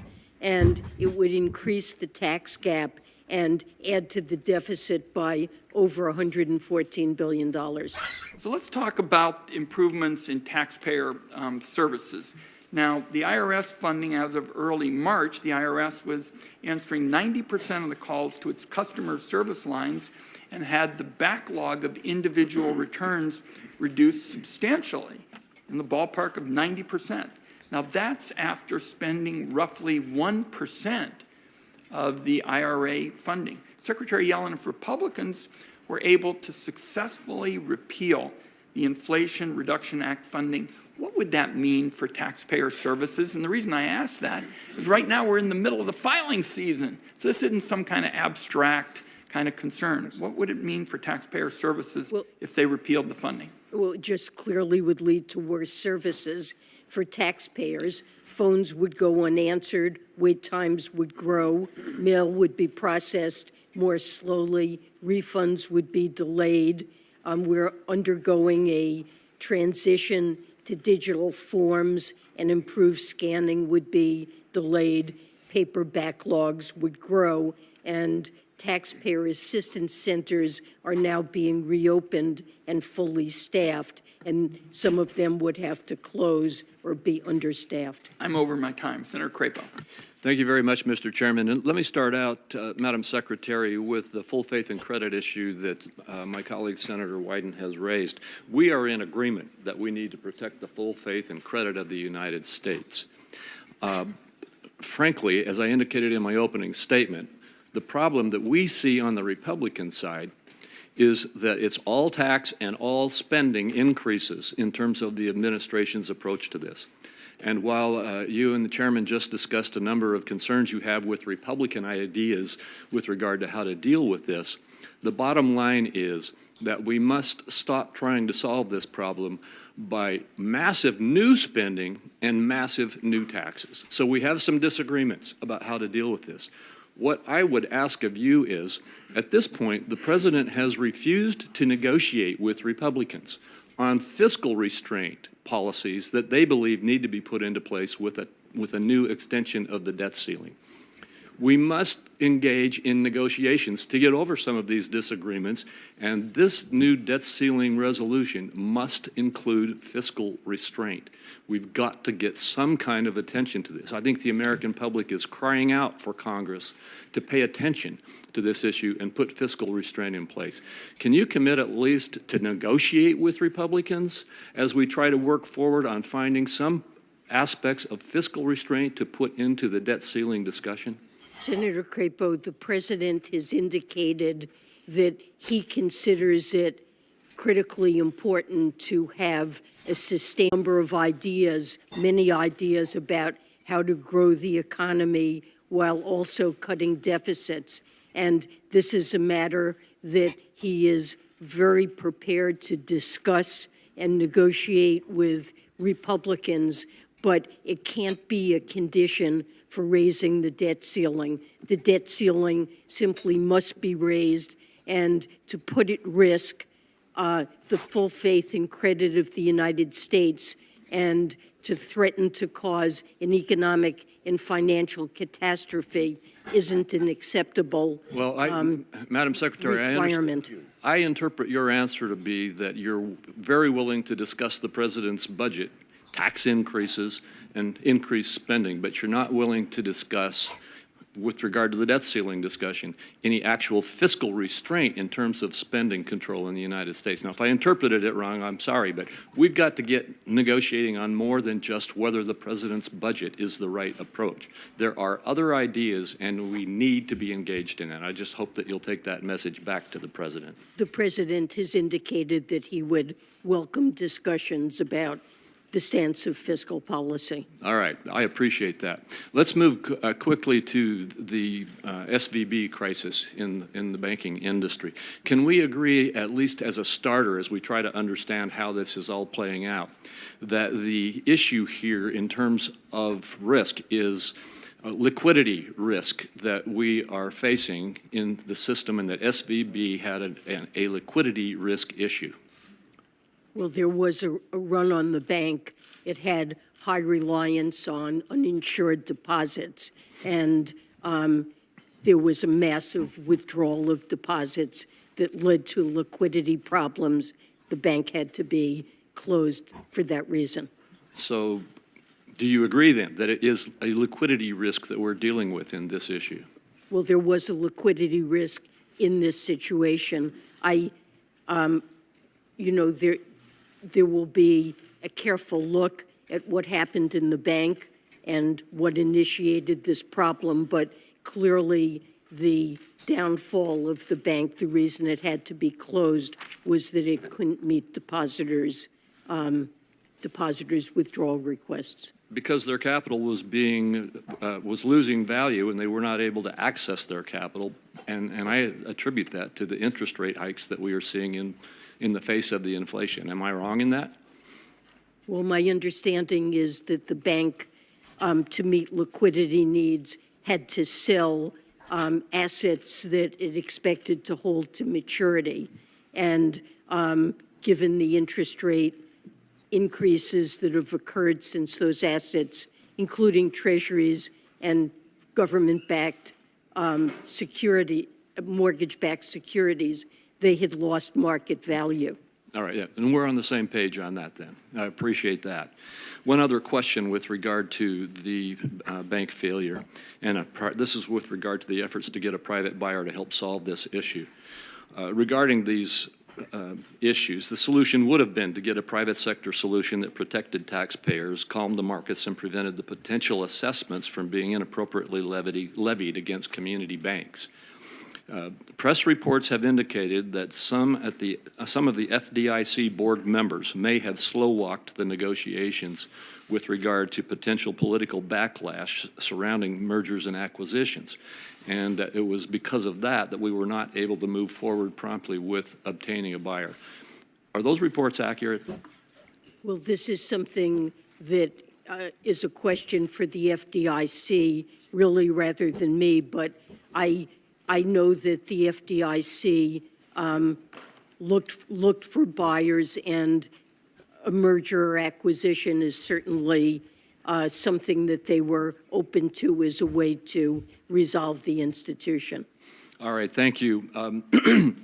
Very quickly, on the OECD agreement, I'm very much opposed to it, yet it seems to me that Treasury is pushing for Congress to approve its approach to the OECD negotiations, and is already giving support to nations around the world in the OECD to tax U.S. profits that would be directly in contrast or in conflict with U.S. tax treaties.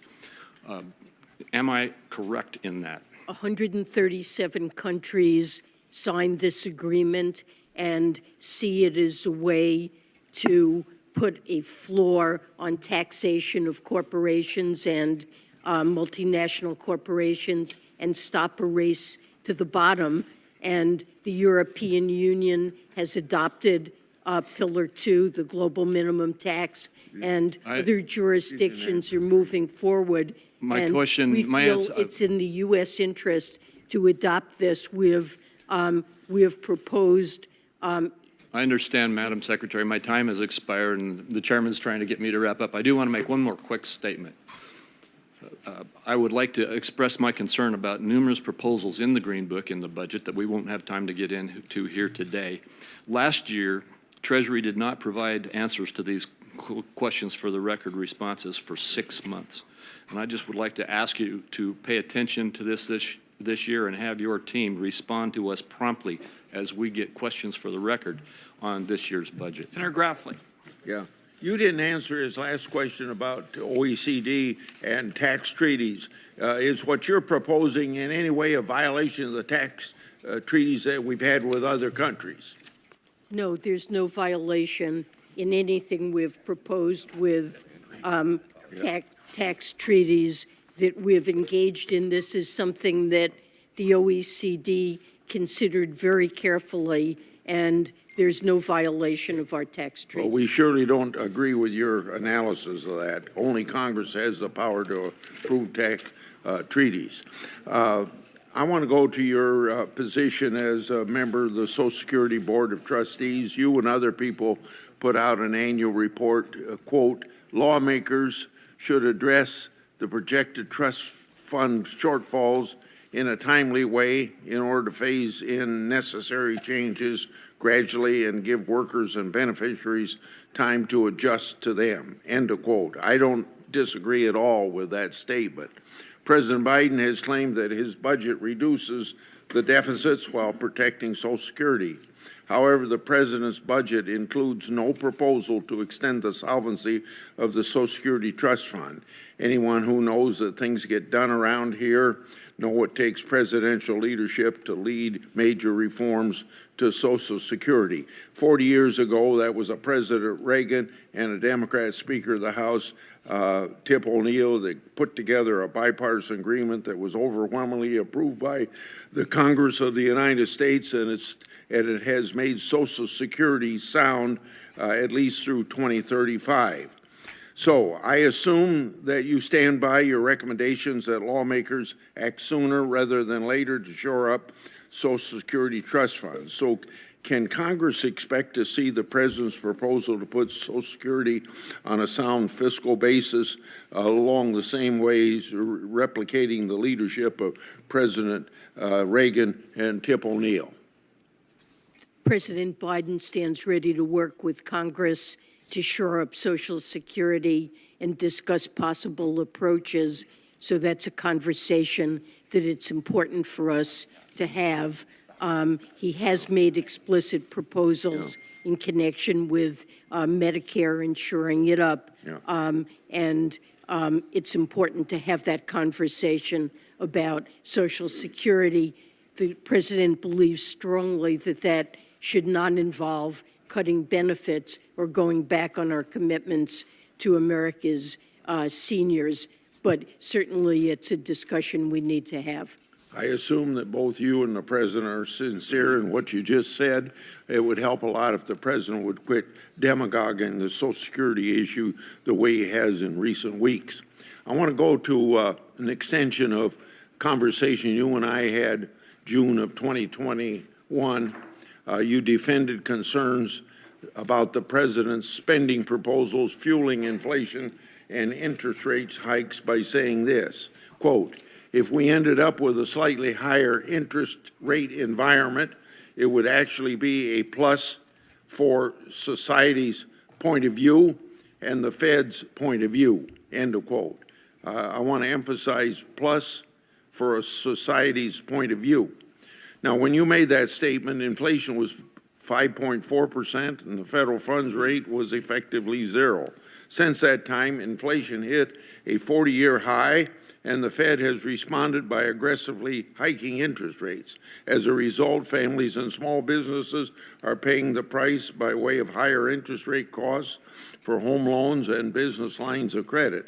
Moreover, bank failures this past week highlighted how fragile our economy is given rising interest rates and decades-long inflation.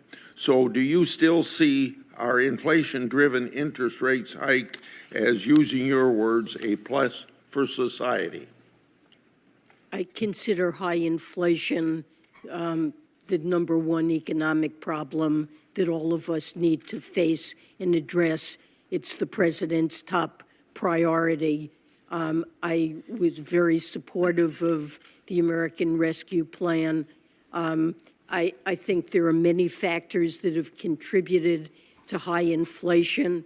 It's critical for the Fed to address it, and the president is doing all that he can, both through the Inflation Reduction Act, lowering costs of prescription drugs, lowering the cost of health care, using the Strategic Petroleum Reserve to try to lower and address higher gas and energy costs for Americans.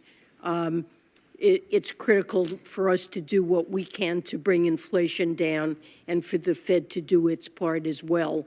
The Inflation Reduction Act was enacted at a time when I believe the greatest threat to our economy was that unemployment would remain shockingly high and that American families would be scarred by long-term job loss and losing the roofs over their heads.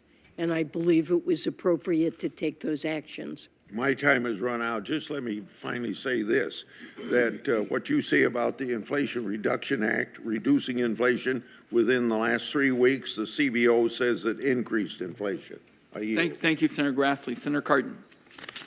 Thank you, Mr. Chairman, and Secretary Yellen, welcome. Thank you very much for your service.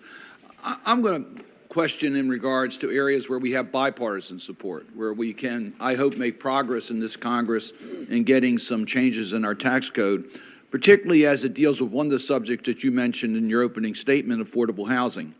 We have fallen behind in affordable housing. We were able to make progress in a lot of areas during the last 2 years, but affordable housing was not one of those areas where we were able to advance.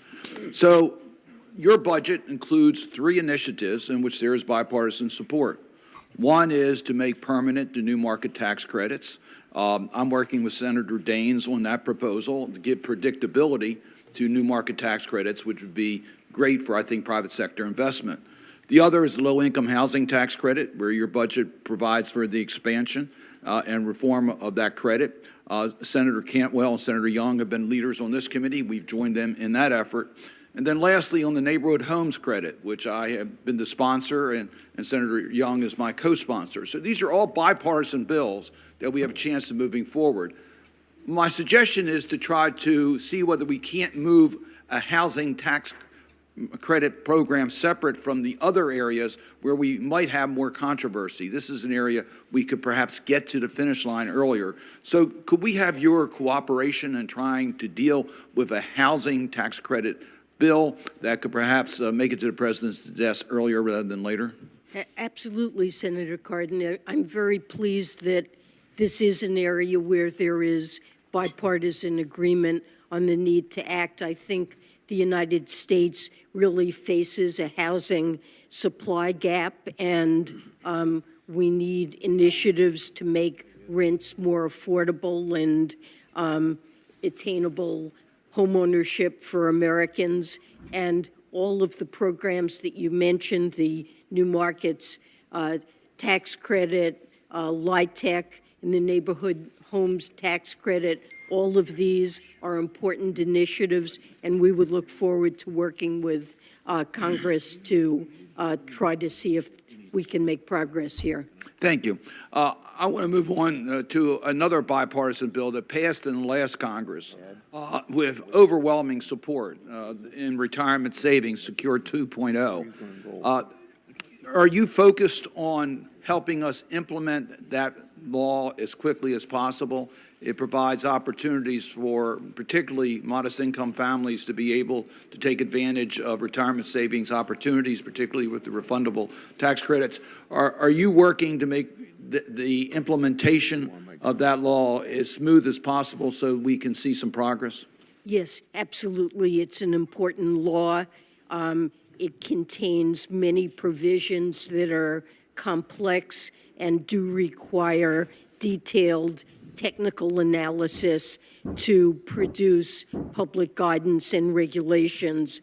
But this is something that we're working hard on, and the IRS and Treasury Office of Tax Policy are working to implement this. And another area where I think there's bipartisan support is improving the service at the IRS and the modernization of its capacities. The chairman already mentioned the fact that you've made some progress. Actually, the successful answering of calls has dramatically been increased. Do you see continued progress being made in regards to the service levels being provided by the IRS as a result of funds made available through the Inflation Reduction Act? Absolutely. This will be a very critical part of the IRS strategic operating plan that should be completed in the coming weeks. It has been a priority since day one. I promised during the tax season that there would be 85% customer service performance, and so far we have been in that range, and modernizing the way in which IRS interacts with taxpayers, with small businesses. There have already been other improvements put into effect that, for example, makes it easier for small businesses to file 1099 forms online, and this will be an important priority. I'm going to ask two questions for the record. If I just mention them, one will deal with the Section 179D allocations. I've worked with Senator Crapo on this. The guidance from the IRS is absolutely critical in regards to the allocation issue. I'll be asking a question for the record on that. And also, you mentioned small businesses. The R&D changes in the 2017 tax bill have been very much impacting the ability of companies to do research. I chair the Small Business Committee. It's having a direct impact on the SBIR program, which is critically important for innovation and for national defense, I might say. So I'll be asking you questions as to how we can mitigate the adverse impact of the change in the R&D credit as it affects small companies in the SBIR program. Thank you, Senator Cardin. And this committee is really going to dig in on this housing issue. And my view is we start with the proposition. The only matter that's off the table is taking a pass on it. We've got to act. Senator Cornyn, you're next. Good morning, Madam Secretary. When you testified before this committee almost 2 years ago, you were asked whether inflation was transitory. And you told the committee that you saw important transitory influences at work, but you did not anticipate that inflation would be in any way permanent.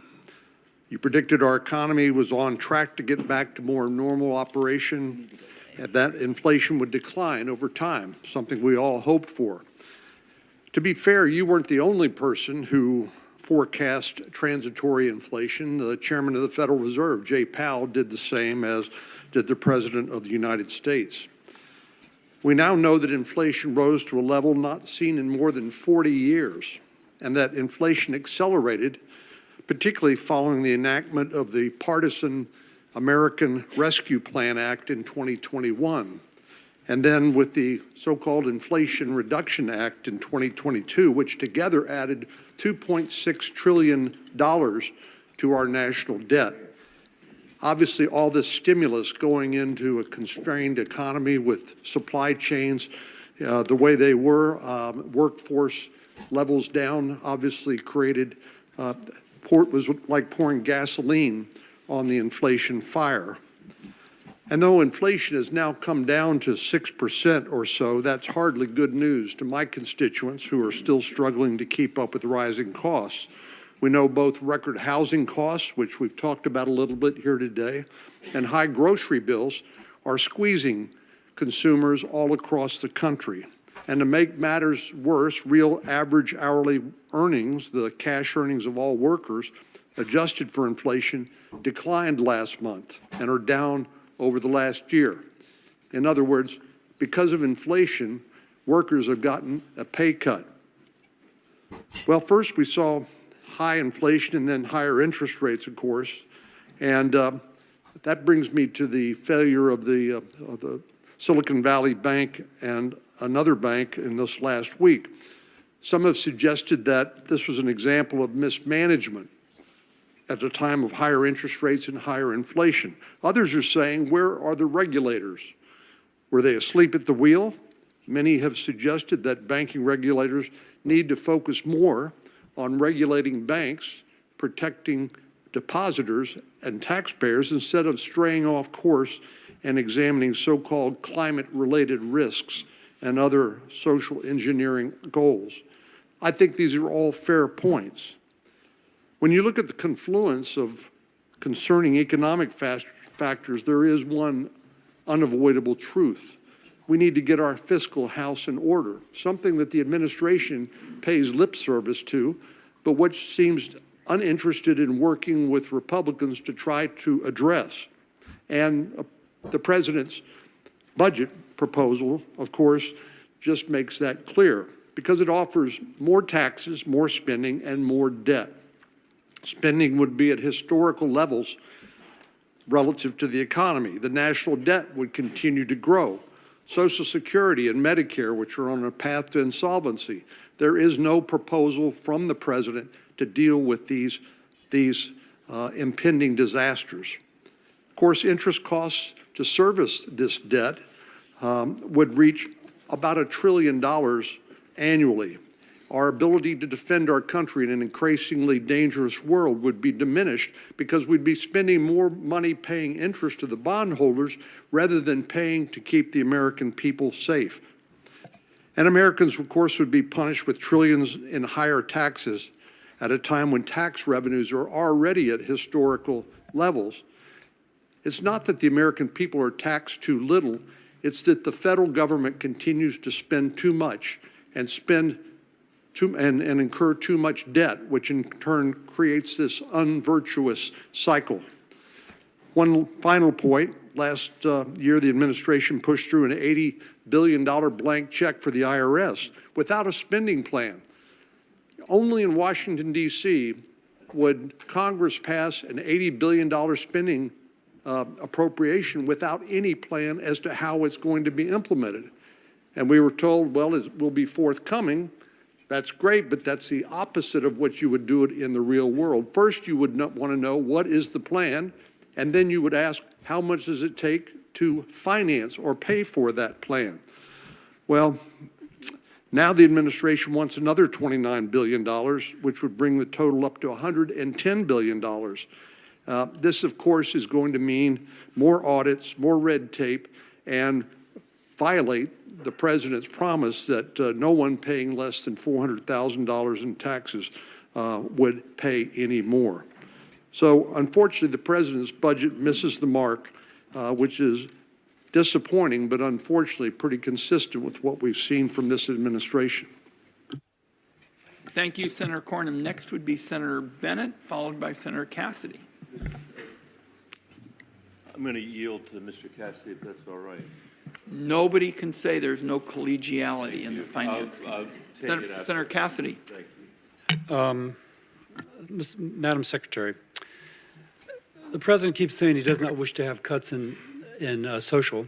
Is he aware that under current law, when the program goes broke in 9 years, that there will be a 24% benefit cut for those who are current recipients? Is he aware of that? Well, it's clear that Social Security. But is he, I apologize for interruption, but I have limited time. Is the president aware that when social goes broke in 9 years, under current law, there's a 24% cut in benefits for people who are currently receiving? If we don't do anything about it, I think that's about right. But okay, let me the ask. president will wants to strengthen Social Security. In and the make sure that doesn't $4.5 happen. trillion of taxes the president has proposed, are any of those taxes going to shore up Social Security? I actually know that answer. The answer is of the $4.5 trillion in taxes he has proposed, not a dime is going to shore up Social Security. Does the president know personally anybody who is dependent upon Social Security, and if their benefits are cut by 24%, they will slide into poverty? It's hard for you to know, so I'll give you a pass on The that. president knows many people on Social Security. Then why doesn't the president care? He cares very deeply. Then where is his plan? He stands ready to work with That's a Congress to lie, address. because when a bipartisan group of senators has repeatedly requested to meet with him about social, so that somebody who is a current beneficiary will not see her benefits cut by 24%, we have not heard anything on our request. And we've made multiple requests to meet with the president. Now, you can't comment on that, I realize that, but that is a fact. And if you've been told to say he stands ready to meet, I will tell you there's absolutely no evidence because we have not gotten our meeting. Well, I believe the president does stand ready to work Well, with again, Congress empirically, that is not to address true. this issue.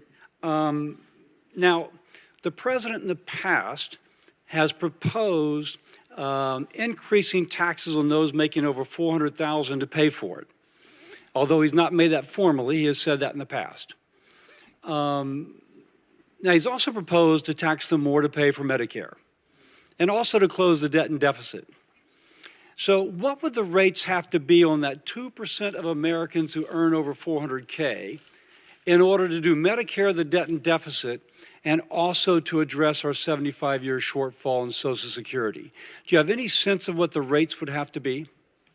Well, he has proposed explicit increases in tax rates on very high income. But do you think it's realistic that he can pay for Medicare, debt and deficit, and also address a 75% shortfall in social, a 75-year shortfall in social, by only taxing, the only thing he's going to do is to lay higher taxes on those who make more than 2%. I'm sure there's a projection of how much those rates would have to be.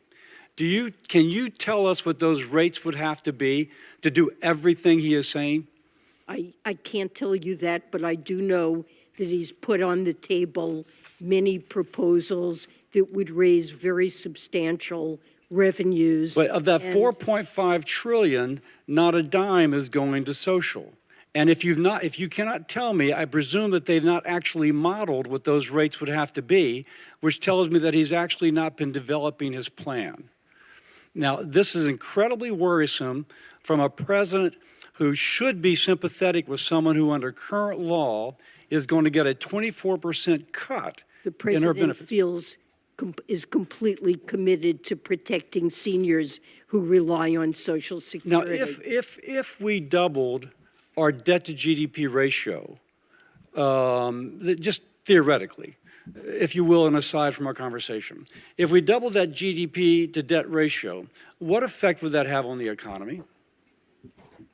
So right now, and in the president's budget proposal, If I'm asking you just the theoretical independently of the budget proposal. if we were to double the debt to GDP ratio, Yes. I don't see why we would need. But to if we double. did, just you're an economist, if we did, what would be the effect upon the economy? Well, it would tend to raise net interest costs. Would it be a negative effect on the economy? Of course it would be. Of course, yes. Yeah, of course it would be. We've actually modeled this. For the president to do nothing, let's assume that we cast aside current law and we just double the national debt, and that's what it would do.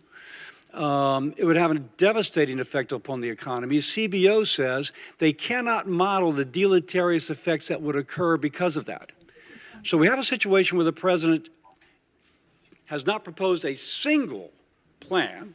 He has turned down multiple requests for meetings with senators, and our options are a 24% cut on a person currently receiving, doubling our national debt, which CBO says cannot be modeled, and you agree that would be a deleterious effect. And he's not modeled the tax rates that would be required if he just wants to raise taxes. Look, what I know is that the president is committed to Social Security. He stands ready to work with Congress, and he's put on I'm the out of table time. I don't mean to be rude, but many since I've had tax multiple proposals. requests on a bipartisan basis to meet with him and he's turned everyone down, that rings hollow. My colleague's out of time, and I would just caution colleagues, we got plenty of differences around here, but accusing witnesses of lying is over the line. I accept that, and I did not mean that for the Madam Secretary, who is merely saying that which she's been told. I'm saying it for an empiric observation. When the president says he's ready to meet, and he's turned down multiple The time of the gentleman's expired, accusing witnesses of lying. But I did not accuse her. Next, we have Senator Carper. Well, welcome to the Finance Committee, Secretary Yellen. Thank you very much. We're normally a pretty jovial group, but we'll get back on track here in a sec. But thanks so much for joining us. Thanks for taking on a tough job and making us proud. As you know, one of our country's most significant achievements, I believe, of the last decade or so in Congress was the passage of the Inflation Reduction Act, maybe right on the heels of the bipartisan infrastructure legislation that some of us right here at this table helped to write. In particular, the clean energy tax incentives included in the Inflation Reduction Act, which were authorized and passed by this committee, and a bunch of us had a chance to work on them, will help us to achieve our climate goals and hopefully save our planet, all while creating good-paying jobs here in the United States. That's what we call in Delaware a win-win situation. However, in order to realize the full potential of the law, it's critical that the American people are not only made aware of these credits, but they have a clear guidance on their eligibility to benefit from these credits. This is especially true for some of the provisions in the law that are targeted to lower income and rural community. In that spirit, how is the Treasury Department working to increase awareness of these new clean energy incentives and make it as easy as possible for taxpayers to understand their eligibility for these credits? That's an important question, and let me just say that this is a very top priority for Treasury and our Office of Tax Policy. There are enormous benefits here for households and for clean energy. We need to write numerous regulations to implement the IRA programs, from prevailing wage and apprenticeships to electric vehicles and advanced electric energy projects. And we're working very hard on that guidance. And when we've devised those regulations, I think they will help to provide clarity that taxpayers need, make sure that the goals of the IRA are met, and we'll need to find ways of publicizing those programs so that taxpayers know what they're eligible for. There are benefits for investing, for example, in electric heat pumps or energy-efficient appliances, and we'll need to work to make sure that this information is available to households so they can take advantage of these credits. Thanks for that response. My second question, also relating to the IRS, but IRS funding implementation. Another significant accomplishment included in the Inflation Reduction Act was the badly needed investment to revitalize the IRS, in part to help them provide better service to the people that are going to be calling them, especially as they prepare their tax returns. But as the chairman mentioned earlier, taxpayers are already reaping the rewards of this funding. And since the passage of the law, the IRS has used, I'm told, nearly $1 billion to boost taxpayer services, including hiring thousands of workers to help answer phone calls